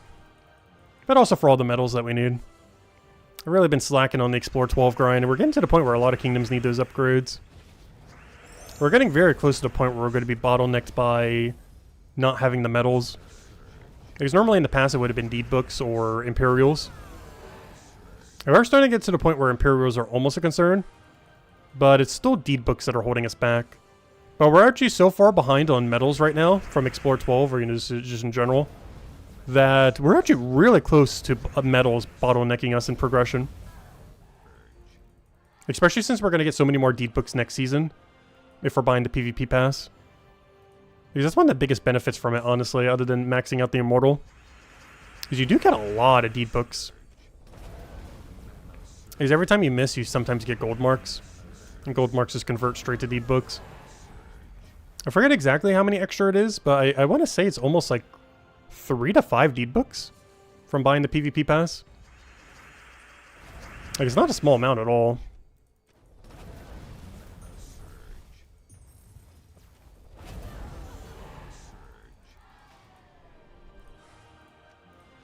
Obviously, you don't get the deed books directly, but, you know, get them indirectly from the gold marks, from everything. Max final trait is 3 wish gems per turn. Wait, what is it without max? Because honestly, 3 is already overkill. That almost sounds like it would be better if it was on 2. Assuming its normal ability is 100% chance to create 2. Though if it's only 100% chance to create 1, then it's not ideal. But if its base ability is 100% for 2, that's already more than enough. But if it's only 1, then yeah, 3 is quite a bit better. The biggest concern with doing 3, though, is you might give the enemy full mana. You got like a 1 in 5 chance per thing that you give the enemy full mana. So having out only 1 isn't that bad, then.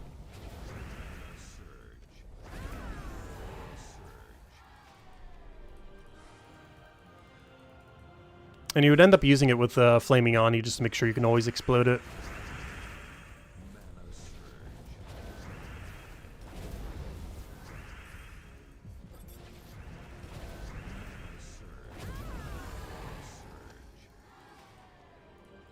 Yeah, I haven't done the Explore 12 grind in a little while.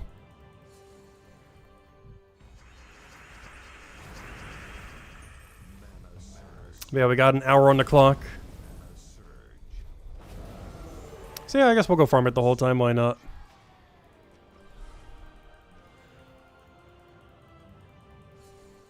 Then we'll probably grab a bite to eat. Then contemplate if I'm sleeping or staying up. Honestly, the only problem with doing this now is I think I am going to stay up a little while.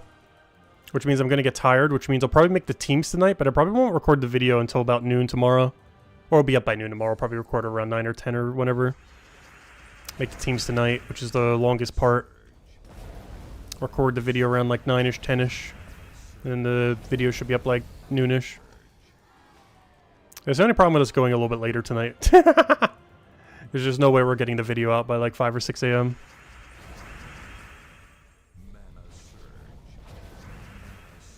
Oh yeah, I did need to make sure I wake up somewhat early. Not just for that though. I forgot, Brighter Shores has its update tomorrow as well.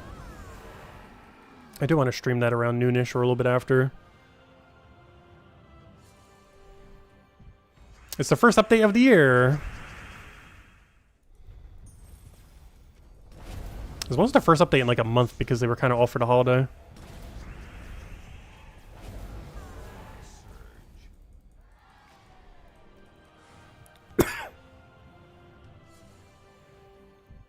Goblin meta is back. It technically never left.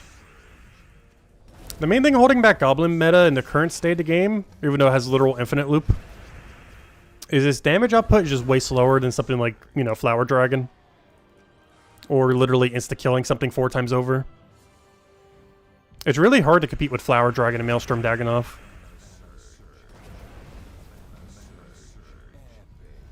Like, not just goblins, like literally everything in the game.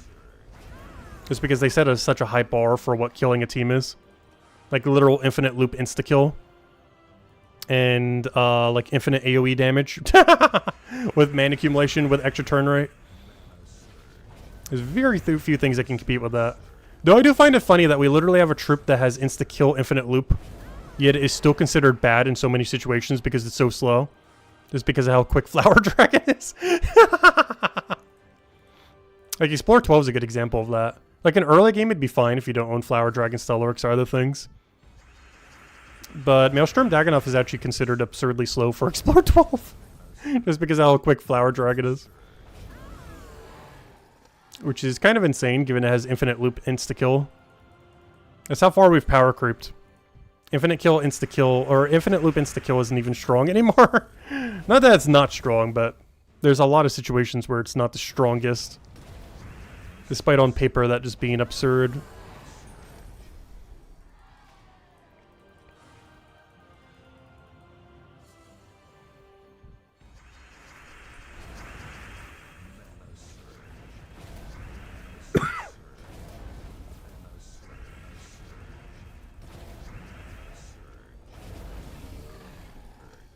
But yeah, I guess we're getting a third troop in that category, I guess, technically. We have Maelstrom Dagannoth for insta-kill. We have Flower Dragon for just do absurd damage very quick. And then we'll have the new Immortal coming out tomorrow for Infinite Loop. Which will be the new strongest Infinite Loop. Because you should be able to make it infinite out of it. I don't see why you wouldn't be able to.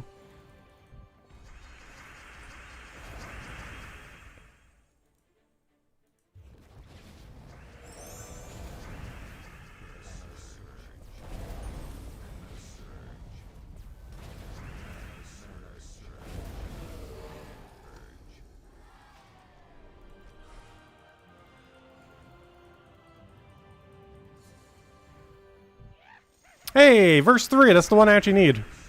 It's not even Vault Weekend. Actually, when is Vault Weekend? Isn't it, like, soon? Oh no, we just had one. Never mind. We literally had one last weekend. I was gonna say, how do we use up all of our Vault keys already? I forgot. I got so few Vault keys last Vault Weekend. The next Vault Weekend, maybe we'll go spam a bunch of Explorer 12. I mean, PvP, I mean. Because I do kind of want to rush down the 180,000 for next PvP season pretty quick then. If we're going to be buying the pass. Not as quick as when we did it in like 2 days, back when it first came out. But I do want to finish it within like the first month. Instead of waiting all the way till the final week like we did this time.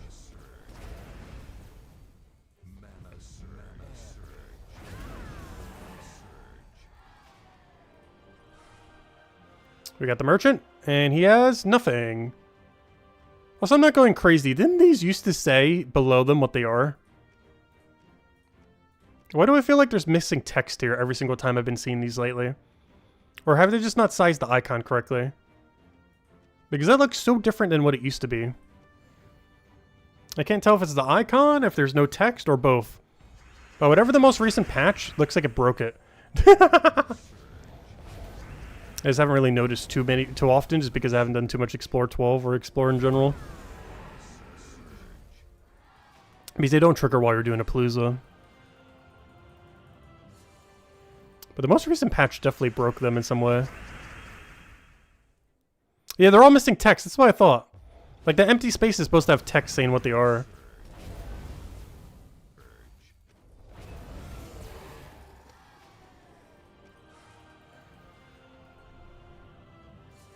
It's bugged in Guild War too. I didn't notice it for Guild War. Though it is very, very noticeable on the on that loot screen there.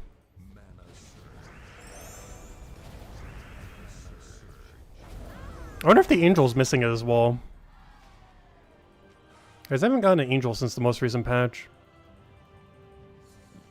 Oh, we'll find out today, because we're definitely going to find an angel within an hour. We'd have to have horrific RNG to not find it this hour. I was using that. Oh wow, that's actually really bad. This team doesn't have a backup plan. Wait, what do we do now? Am I about to kill them with skulls? It looks like I'm about to kill them with skulls. I would normally retreat, but we're like right at the chest. Yeah, Flower Dragon, you're not supposed to die. Don't do that. This could be a really rough battle.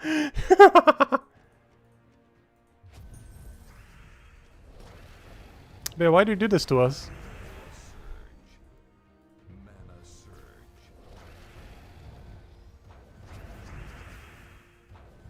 We will eventually win.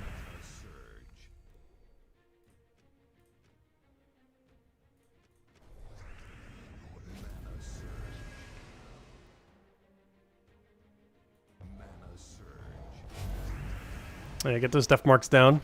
Come on, def mark RNG. Save us. Oh, skulls. Oh, except they're going in reverse.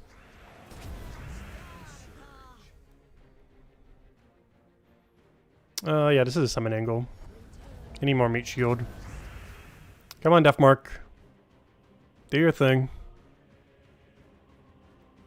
I kind of just want to put some def marks on the board. Maybe deny his mana drain gem thingy. Then we'll get a bunch of explodes here to go def mark them. Alright, come on, you're almost down. Good old fast flower dragon team. This is why you run double Takshaka, by the way.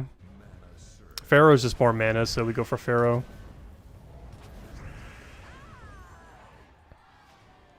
But I had to do it for the boss chest. Normally we would retreat. And we got double Orpheus. 100% worth it! Almost the lowest possible roll. It deals magic plus 2 true damage to 3 random enemies, boosted by wish gems. And if used in broken lands, deals double damage. Gain an extra turn. That gain an extra turn is insane. That is so much damage.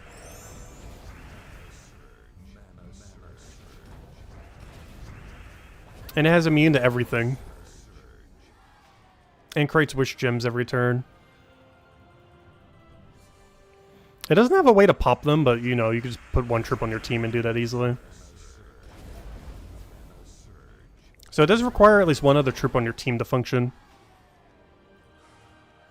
But there's a lot of things that can be. You could even do it with Flower Dragon and such.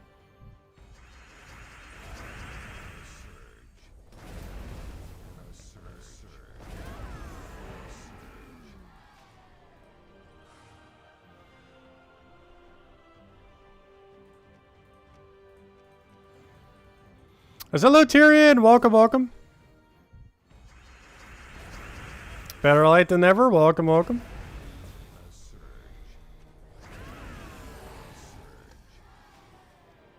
Yeah, we finished all the weeklies, but then I forgot we didn't do the 1 hour booster. So now we're spamming the 1 hour booster. So we're just spamming some Explore 12. Not sure if I'm going to do the whole thing right now, but we're like 10 minutes in. So it might be.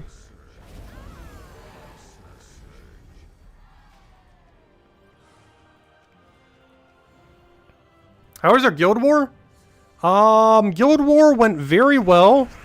We won every battle except the final one. And we would have gone Paragon if we won the final one.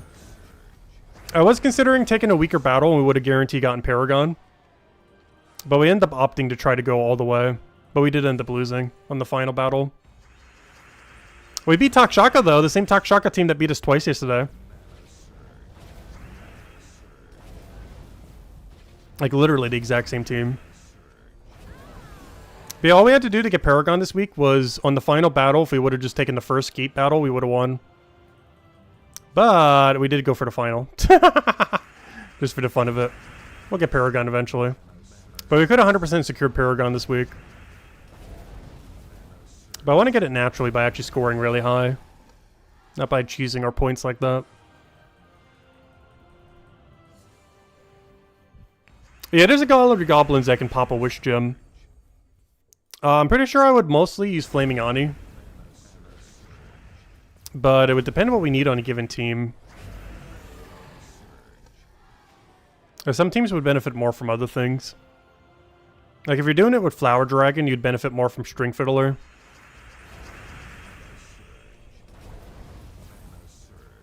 Mostly because of Storm. There's a lot of Flower Dragon teams don't have a way to set Storm. Because there's just not enough room to put it on.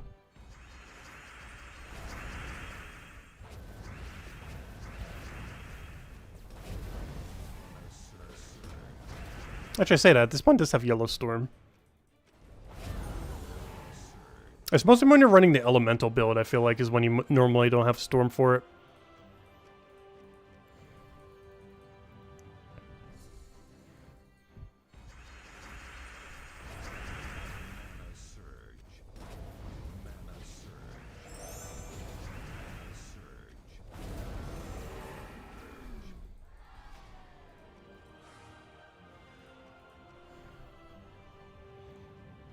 You need an opinion on something? Sure, what is it? What is the question?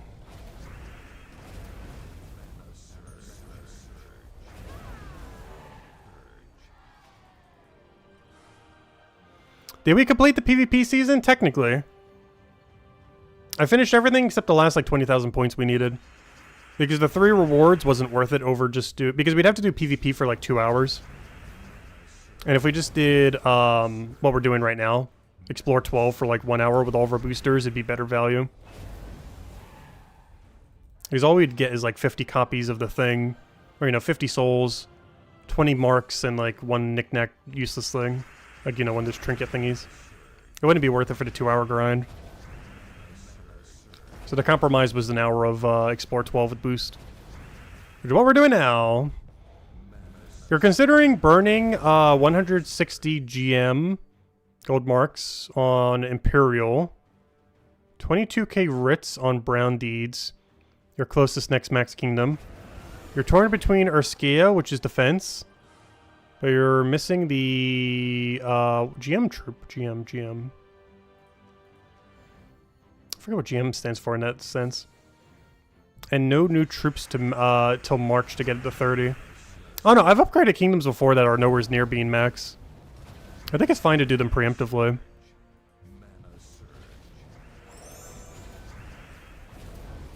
I forget which one we're doing now. I think it was Wild Plains or something. Like one of them we have at level 29 right now with the star level being... Or, the star level not max, but the other thing is max. Oh, gold marks? Return between Urskea and defense, but you're missing the gold mark troop.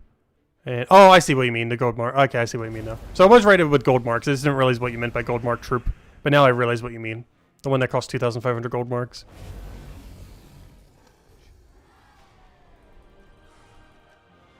Well, there is a chance it appears in Soulforge before then. Because even if the next event for it isn't until March, it could literally appear in Soulforge like tomorrow.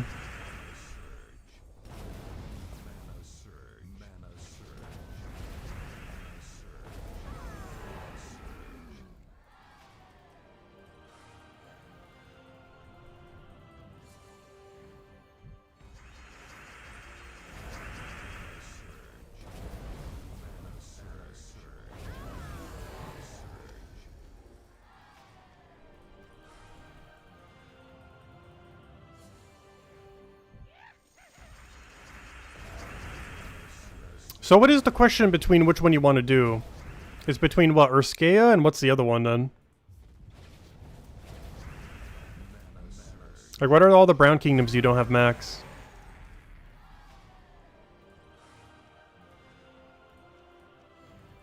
Because Droxzoom for 1 attack was the way I was personally going. Actually, I think I even already upgraded Droxzoom. Even though I'm like nowhere near being able to max it because no one is, because it's requiring so many troops. Because that was one of them that was next on our list, was getting all the attack kingdoms, even if they're not maxable yet. Was one of the priorities we wanted to do. Did I do Drug Zoom yet? Yeah, I maxed Kingdom level. I already literally did Drug Zoom.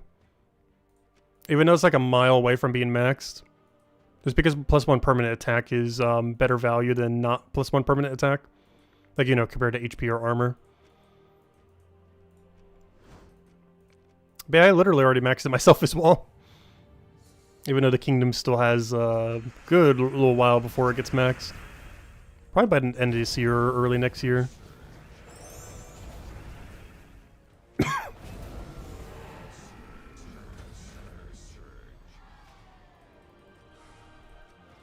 Because even just one attack is better than 2 armor or 2 HP.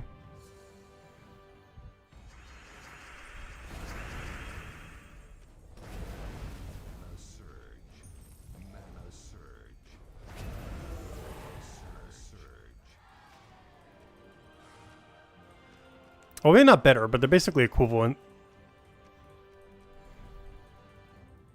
I guess it depends what team you're using. Skulls just really need to make a comeback at some point. They've been pretty mediocre for a while now.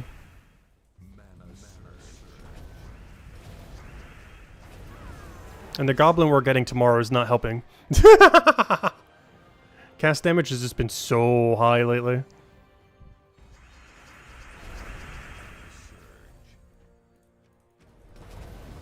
But out of everything you mentioned, it seems like Drug Zoom's the way to go then. It's the one I personally went for already.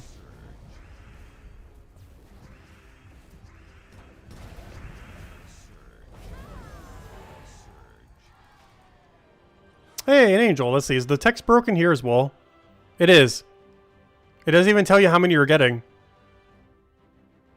That's a problem.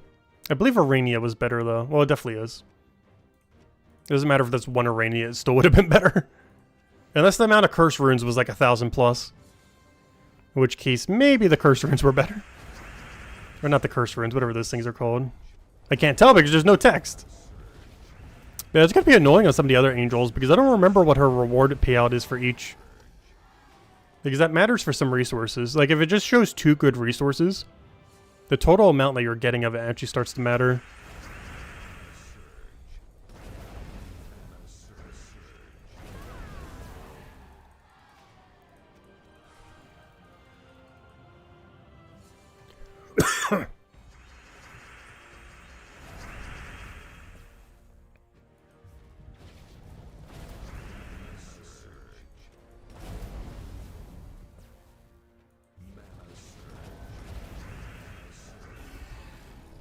Yeah, Nyx is definitely not worth it.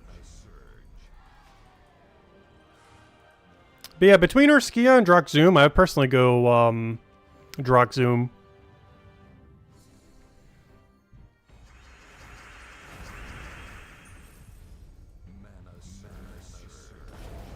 It's just better to have the stats now.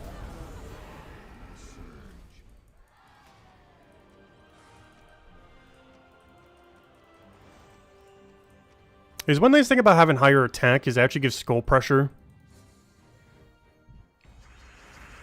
Because skulls are very weak right now, so giving them as much value as they possibly can help out a lot. In instances where they do have to be taken by the AI or yourself.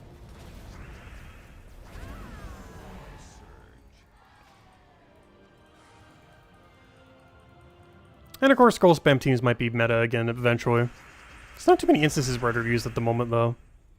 But there's also almost no teams that end up using like life boost ratio, for example. Like the closest thing you get is like a week like this where we used it for Guild Wars. But attack would still give it just as much.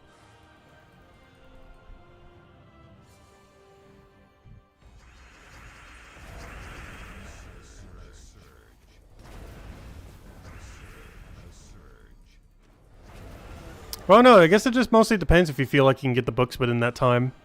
I feel like you grind enough that you probably could. Like go for Urskia now and then Drog Zoom later. Because by the time Drog Zoom is 30able, you'd probably already have all of it ready to go. But between 2 life and 1 attack, I would honestly take 1 attack every time.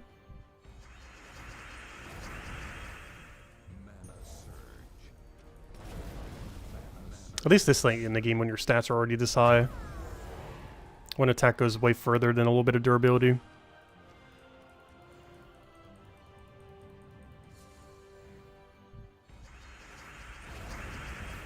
Main thing that's useful about attack is if there's ever a situation where that small amount of extra attack is enough to get a kill where it otherwise wouldn't be, it gets a very, very high amount of value. I guess inversely you could make the same if you somehow survive off of 2 HP. But generally in this game, these days, you're losing by way more than a few HP.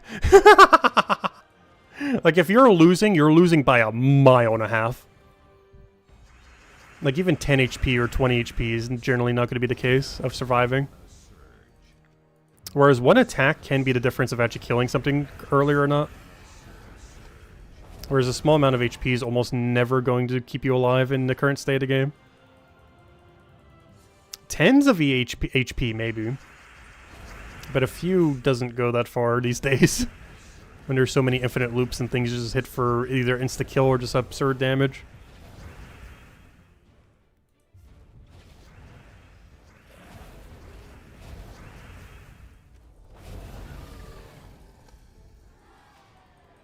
Yeah, we haven't got a new kingdom in a while. How long has it been? 2 or 3 years? I think it's been 2 years. Maybe it's been 3. It's one or the other. But we haven't gotten a new kingdom in a very long time. This is the longest duration since they have been re-adding new kingdoms again that we haven't gotten a new kingdom. Hopefully we get one later this year. Otherwise we're going to hit the 3-year mark of no kingdom. Because right now we're already at the longest duration that we haven't gotten a new delve or kingdom.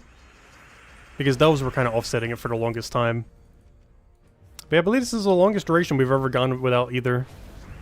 Which is a little over 2 years now. It's not the longest we've ever gone without a new kingdom. It's the longest we've ever gotten without a new kingdom or delves, since delves were replacing them for a couple years. There was like a 3.5 year period where they were doing delves instead.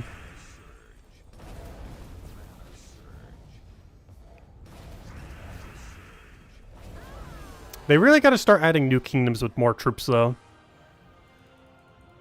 Like, they did a drip feed of adding stuff and only add like 10 total. They gotta add like 20-ish. Otherwise, every new kingdom is gonna be so far behind. Like, if they're gonna do kingdoms slower, they gotta really go all out with a new kingdom.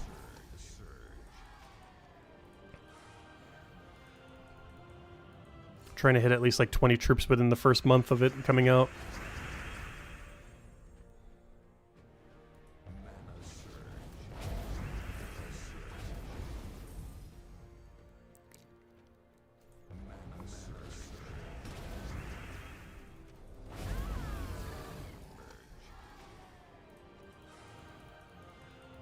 Yeah, maxing out Kingdom is quite a milestone.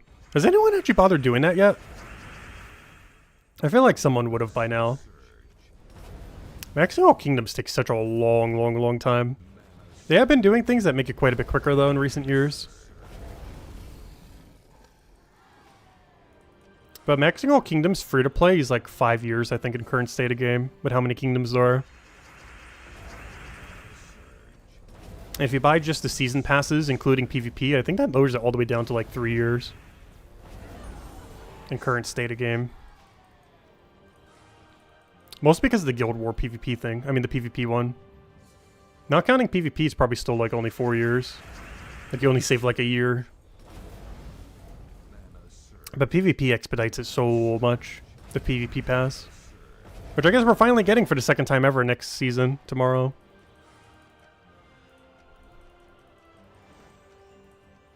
Gosh, is that mythic broken?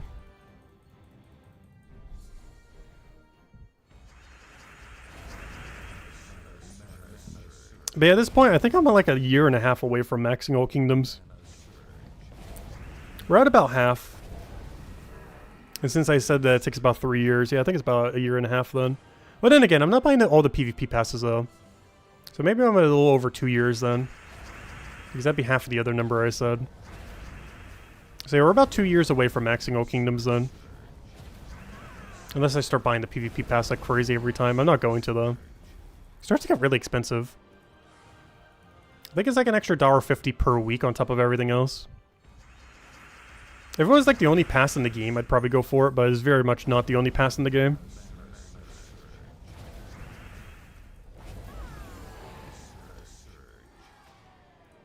What does that come out to per year? There's what, 52 weeks in a year? What's 52 times 1.5? 78. Is that correct? I thought it was a little higher than that. That sounds about correct. But it's about $78 a year to buy PvP pass perpetually forever. If that was the only pass in the game, I'd be fine with doing that. It's just there's so many other ones that eat up money.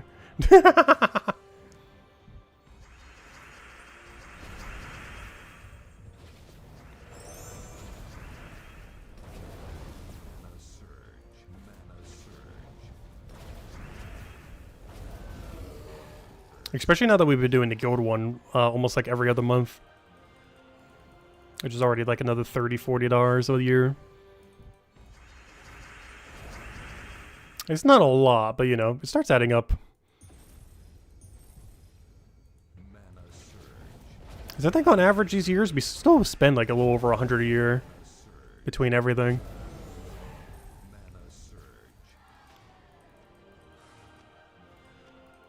And that's still while we're refraining from doing a lot of the things that are still good. Like PvP season. What was the shiny bonus on the new troop? On a new Guild War troop? It got 2 lower... Well, obviously they all get 2 lower mana. But it has 2-to-1 boost ratio instead of 3-to-1. He basically goes up to Ketcher's damage, but for single target instead of, everything. It's really good for killing out a single target since it moves them to first. It makes him very comparable to Rope Dart, but without the Entangle and without the armor tier.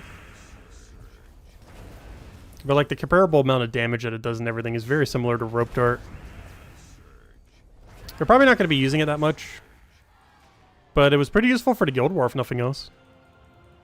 As well as for future Taurus and Wild Plains restrictions. But it's very situational. And more often than not, Catches the Bull is stronger than it still. But it makes them actually usable, though, instead of just dead content troop, if nothing else. Which seems to be what they're mostly putting shininess on most of the time. Which are honestly probably the most ideal things to put it on. Like, putting on a troop that's, like, slightly viable, but with shininess is actually usable. As long as you just don't put it on, like, mega dead content like they tend to do sometimes. Because it's not enough to save them. The Crimson Bat was a good example of one. The Crimson Bat's already decent, but, you know, even with Max Shiny, it's still way worse than Tesla, obviously. But at least they made it a little bit more viable. Not as viable as it was in, like, 2014, but, you know, a little more viable.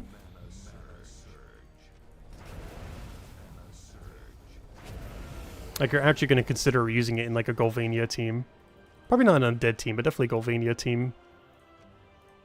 Whereas before it was pretty skippable for some other options, but now you're actually probably going to use it almost always for 4 times Golvania team.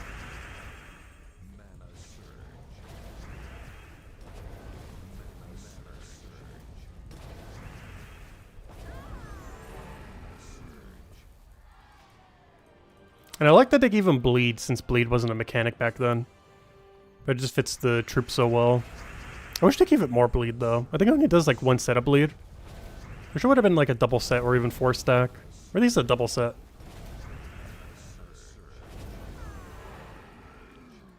These 4 casts to get max Bleed is kind of egregious. Given that the kingdom has, like, no ways of bleeding. But if it was only 2 casts, it would be kind of nice to get up there quickly. Because he could actually solo it himself without needing another bleeder on the team.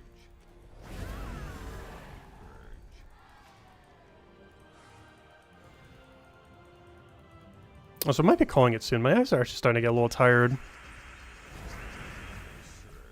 I'm not sure why. I feel like I've been getting a little sick lately. Head's been hot, been getting a headache, been coughing a bit. Not sure how I got sick, but jaw was hurting the other day as well. Though draw's mostly better now. I'm still feeling a bit under the weather.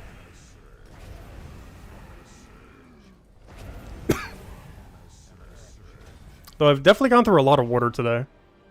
I think this is my 5th or 6th water bottle. I kind of lost count. I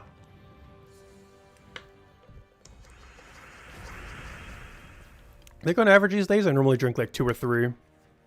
I am double that today.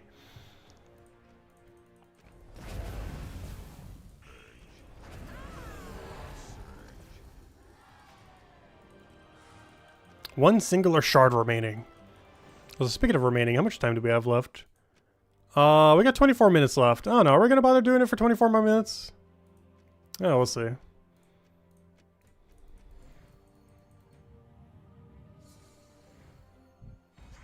Flu's been going around? Oh no.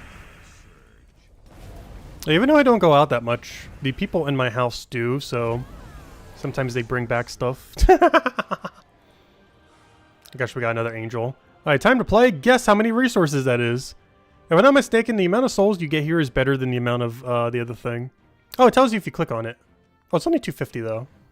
Well, honestly, 250 souls is honestly still probably better than that, since that other thing doesn't really do much. Yeah, I guess even though you can't see the number, you can still click on it to check. As it has a confirmation message on if you want it or not. And the confirmation message still has the number on it.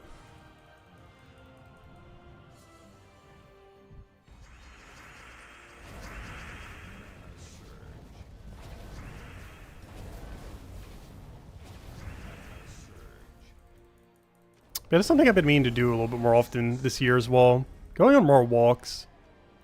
I've been doing like 1 a week recently. Definitely need to like up that a little. But just since I've gotten sick like the last few days, I just have like no energy to go walk.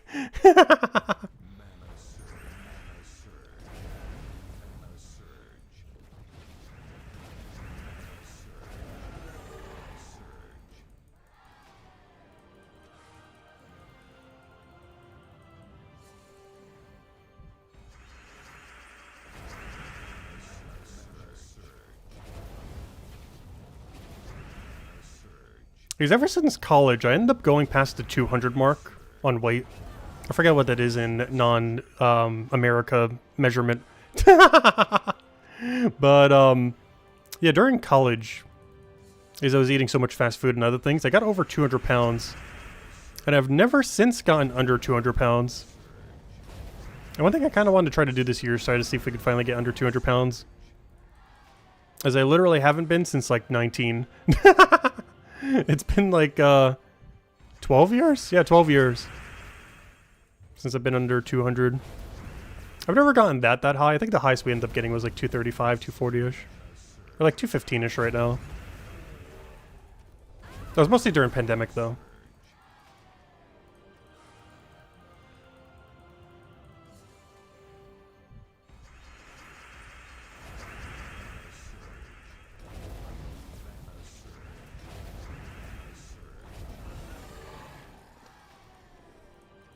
One thing that's been helping a lot, though, I've replaced almost all sugar that I consume with fruit.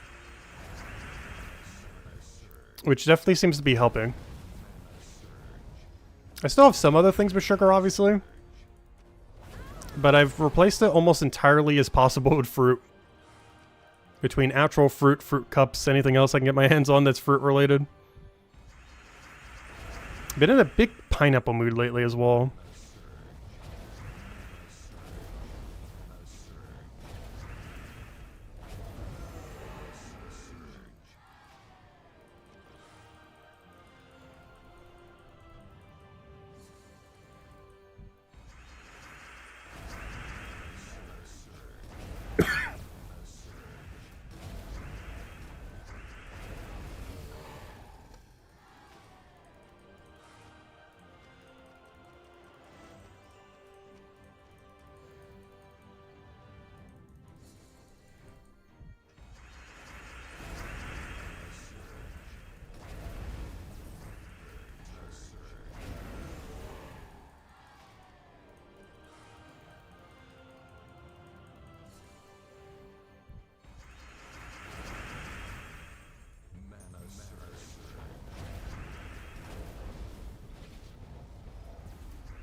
Why are we not full mana? There's no reason why we're using Pharaoh. You're supposed to get mana immediately.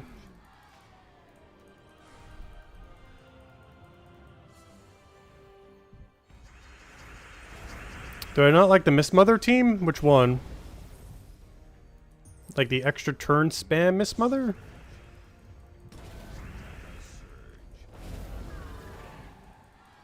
I don't know, I normally just find double Flower Dragon to be really convenient.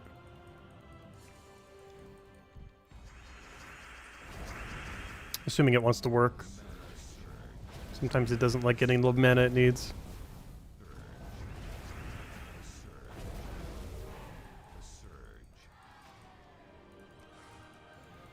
The problem with Mist Mother is it doesn't do that much damage. Like, the mythic we're getting tomorrow does more damage than her. The world record team? Well, the problem with the world record team is it's normally really good at getting a good max time. I mentioned this a lot in the past, too, when we used to run different teams for Explore 12. Generally, whatever the world record team is at any given time is really good at getting a good max speed, but tends to be less consistent per hour. Where its max speed is really, really, really high if everything goes perfectly. But its per hour average tends to be lower. Which is why we've almost never bothered using the world record Explore 12 team at any given time. Is they're normally really good at getting really, like, best case scenario of luck. Whereas their overall rate per hour tends to be worse. Like, back when, like, Skyla Zulgoth was, like, an option for world record back in the day. We were still running a slightly different team. Because its per hour rate was still lower. But when it got, like, perfect luck, it just, like, instantly obliterated every battle in one Zulgoth cast. But the problem is that's really inconsistent that you would win in one Zulgoth cast every time. Obviously, world record would be one Zulgoth cast every time.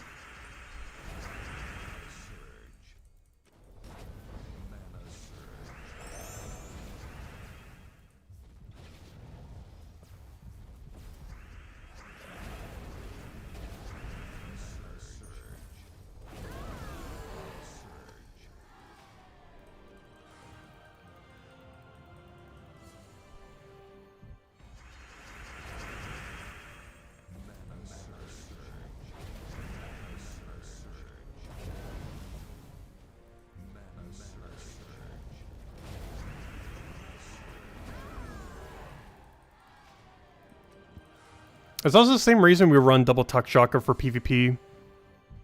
Even though Takshaka is definitively slower than, like, double Pharaoh, it's just for consistency. And the same reason we just run Flower Dragon for this instead of, like, the one-shot Flower Dragon build.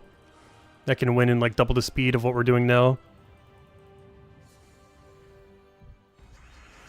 Oh, Mist Mother! Yeah, I know what you mean now. You're talking about the one-shot Flower Dragon team. But yeah, that's why we're using this now. Because it's really inconsistent to get the one-shot every time. But it's the same thing with the Zulgoth Skyla from before. Where in best case scenario, Mist Mother would be quicker. Like, you know, its quickest speed is absurdly quick because you just one-shot every Flower Dragon. But its consistency per hour from what I've done with it, it seems worse than just using Flower Dragon double cast every time. Just because the inconsistency of landing extra turn every time. But yeah, I know what you're talking about now. For whatever reason, I thought you were talking about a different troop. I thought you were mentioning Mistralis for some reason when you said Mist Mother. They both start with M, so they're the same word. I was gonna say, why would Mistralis be useful there? But you're talking about the one-shot Flower Dragon team that utilizes Mist Mother. But yeah, its max speed is really good, but its consistency per hour is just not as good as this. As I have used this some in the past, and I'd just much rather just cast Flower Dragon twice every time. Because then you actually have to think about gaining an extra turn as well. And generally if I'm doing Explore 12, I want it to be as brain off as possible. And double Flower Dragon just works better for that. Because Mist Mother team does nothing unless you get extra turn.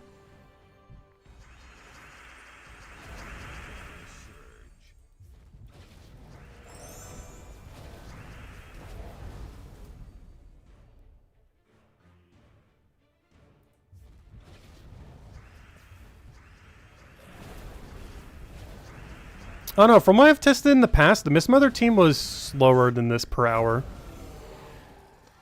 At least from my testing. But I also haven't done the team for like absurd amount of times to learn it properly. But also when I'm running Explorer, I kind of don't want to be try-harding that hard. Of having to constantly keep getting extra turn. I don't know, we can go run it for a little while just for fun. What is that run for mana accumulation these days? Like, what's the rest of the team? Obviously it's Flower Dragon, Miss Mother. What are the other two? You'd probably still want 50% mana start. And then I would assume the other one is what, Leprechaun? Or do you do something to land extra turn?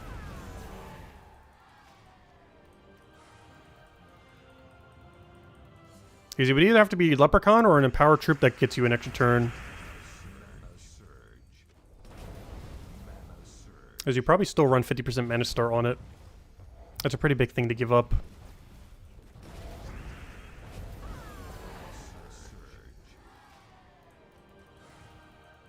Because I'm pretty sure I end up running it with Leprechaun, which might have been the issue. The problem with Empower, though, is you don't always have alignment, of course. It just gives you more opportunities to have alignment.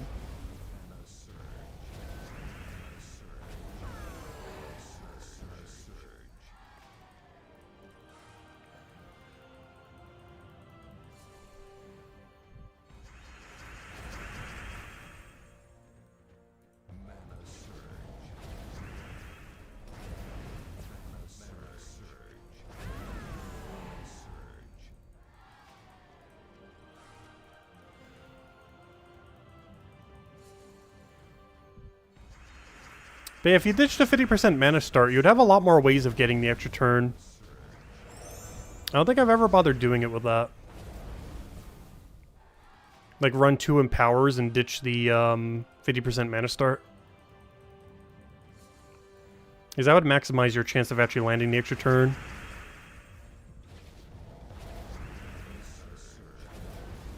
The problem with that is you would have to feed a lot of mana into Flower Dragon. This 20% only starts it with what? 7? 8 mana? I actually forget. Compared to starting it with 17.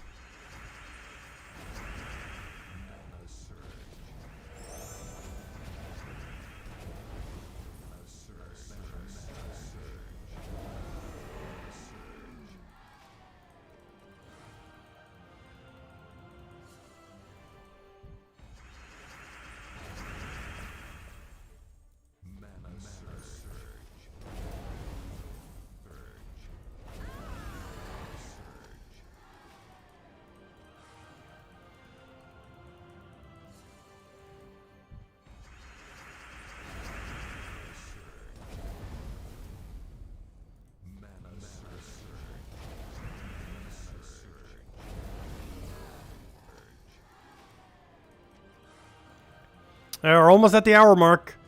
We actually did it. We grinded the whole thing out. And we got like over 1 million gold along the way. You actually get a lot of gold from this since we have double. I forgot the number, but isn't it like almost like 10,000? Oh no, it's a bit less actually. It's like 5 point something K. If we're using our gold farming team, it'd be higher than that. I'm so used to those numbers whenever I'm gold farming. 5,000 is still pretty solid per battle though. Because we're easily doing at least 2 a minute, if not 3. Probably close to 3. What does that come out to? Let's just say 2 a minute. 60, 120... Yeah, it must be closer to 3, because that would be what you would need to crack 1 million.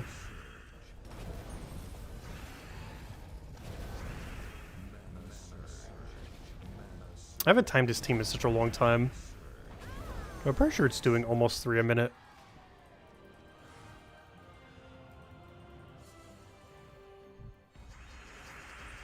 Counting menu and everything, obviously.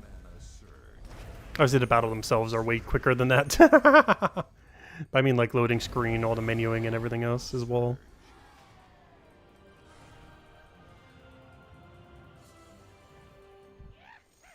Hey, we got a gnome as well. We did find 1 verse 3 this hour too, which is kind of nice. The one we actually need. And let me go double check the timer. Should say like 6-ish minutes left, somewhere around there. 9-ish. We'll go for a little bit longer. We'll go to the end of the hour, I guess. Since we're pretty much already there. So we'll go for like 7 more minutes. So if anyone still has any other questions or anything else, let me know. Wait, you actually run Hero on the team? What do you run then? Wand of Stars?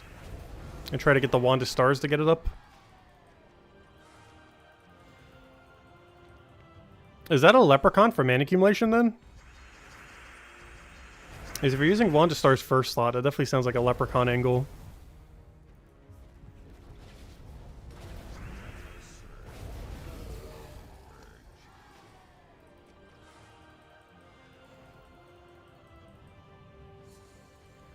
But wouldn't Wand of Stars miss? Like, its extra turn rate's not bad, but it's not 100%.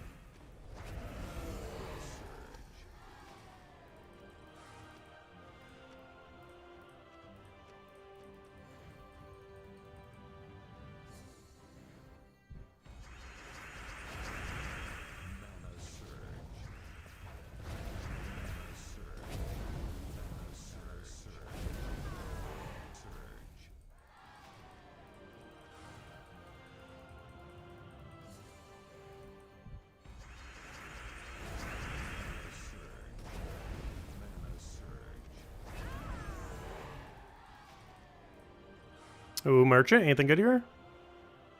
We got nothing. Good thing the cost isn't hidden. Could you imagine if the cost text was also hidden there? That'd be really funny. That'd be a pretty major bug, actually. Like, so major that they'd probably have to hotfix fix that. As it would literally be a purchase in game that doesn't tell you how much resources you're losing.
You forgot you can only buy 3 Imperial with gold per day?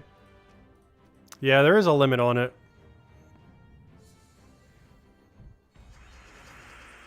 And it's being reset tomorrow. So you're going to have to get all the points before you can buy them again. That's why we've been buying deed books for the last few days. Because once tomorrow hits, we won't be able to for a little while. Until we get 20,000 more PvP points.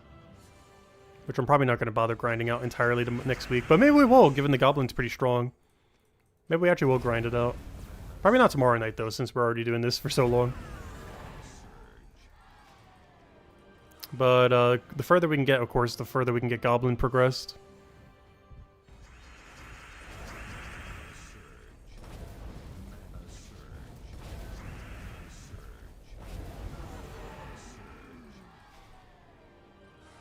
Anything good in Merchant? I don't know, do we care about random deeds? It is red. We actually care about red more than any other color now. That's basically the equivalent of that being purple. Yeah, 50 gems per deed's still really worth it. What is that per deed book these days? 2,500 gems? I don't know, in current state of game, is a deed book worth 2,500 gems? Like, that's still a lot of gems. When you compare it to something like, you know, Underworld. That, yes, does take a little bit of time, like a couple hours. But if you get even one of them, then boom. You just did that for like 1,000 gems. on top of every other loot that you're already getting. Like, Underworld payout is just so insane after all the extra stuff they added. Even before was still one of the best locations you could dump 1,000 gems. Other than early game throwing in them the 50 gem keys at a time. Or 50 VADP keys in a time if you bought that much. But aside from those, when you're progressing through the game, like, you know, once you hit the end game, there's pretty much nothing better to spend gems on than dumping it on Underworld every week. Or Underspire, I mean.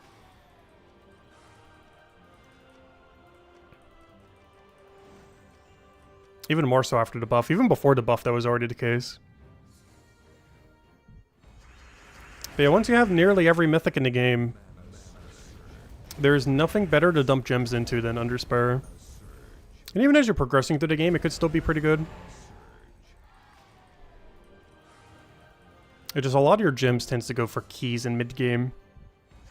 This is the main thing that helps dictate, other than diamonds. It's the main thing that dictates being able to get all the bulk of the mythics and everything. That's how many keys you can keep rolling them in. And then you use diamonds to clean up whatever last few dozen you need. Yeah, 2,500 gems for a deed book is not bad. There's just so many other ways to get deed books that aren't gems now, compared in the past. Like when Merchant first came out, before all the PvP reworks and everything, 2,500 gems for a deed book was insanely good. But now that we have so many more ways of getting deed books, it's not bad. But it's kind of fallen off a little bit compared to just doing the gold marks and everything for PvP.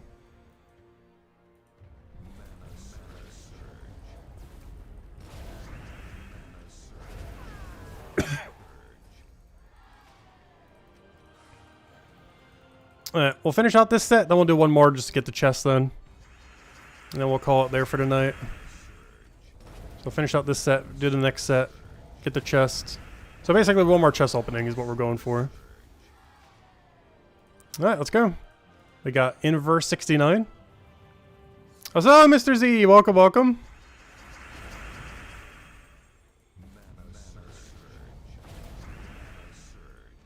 You can upgrade 3 more kingdoms, but in case they added an update that allows the kingdom to go past 20. That is true. That is a reason for kind of holding on to some resources. There's a very good chance they're going to expand Kingdom Stars. They have room to go 5 more if they're keeping up with the current rarities. Where they can add the boss rarity of making them all red. Which would be kind of disappointing because I really like the cyan colored stars.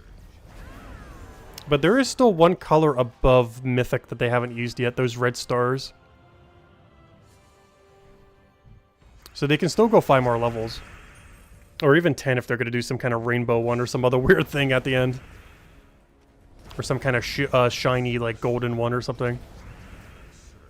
Like, there's enough room for them to add 5 or 10 more levels to all kingdoms. I feel like they would do 10 if they added any, though. But they would have to come up with some kind of final star, because the next star would be red. But the final star, they're going to have to do some kind of, like, platinum coating or something on it. Make it look really shiny and constantly glowing or whatever they do with it.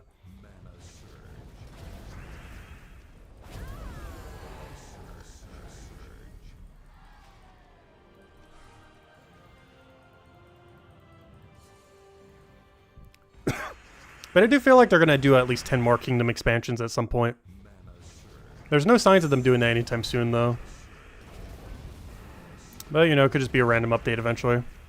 Like, oh, all kingdoms go 10 levels higher now. I feel like they're waiting until they add more mechanics to the game before they do that. Like, more things to upgrade. So that there's actually space to go fill it all out. Instead of just making it like, oh, get even more gold mark ones and everything. But they're probably just waiting for more features to fill out the area. Alright, final chest. Anything good? Nothing. Alright, there we go. 20 seconds left. Hey, we did actually end up using the full booster by the end.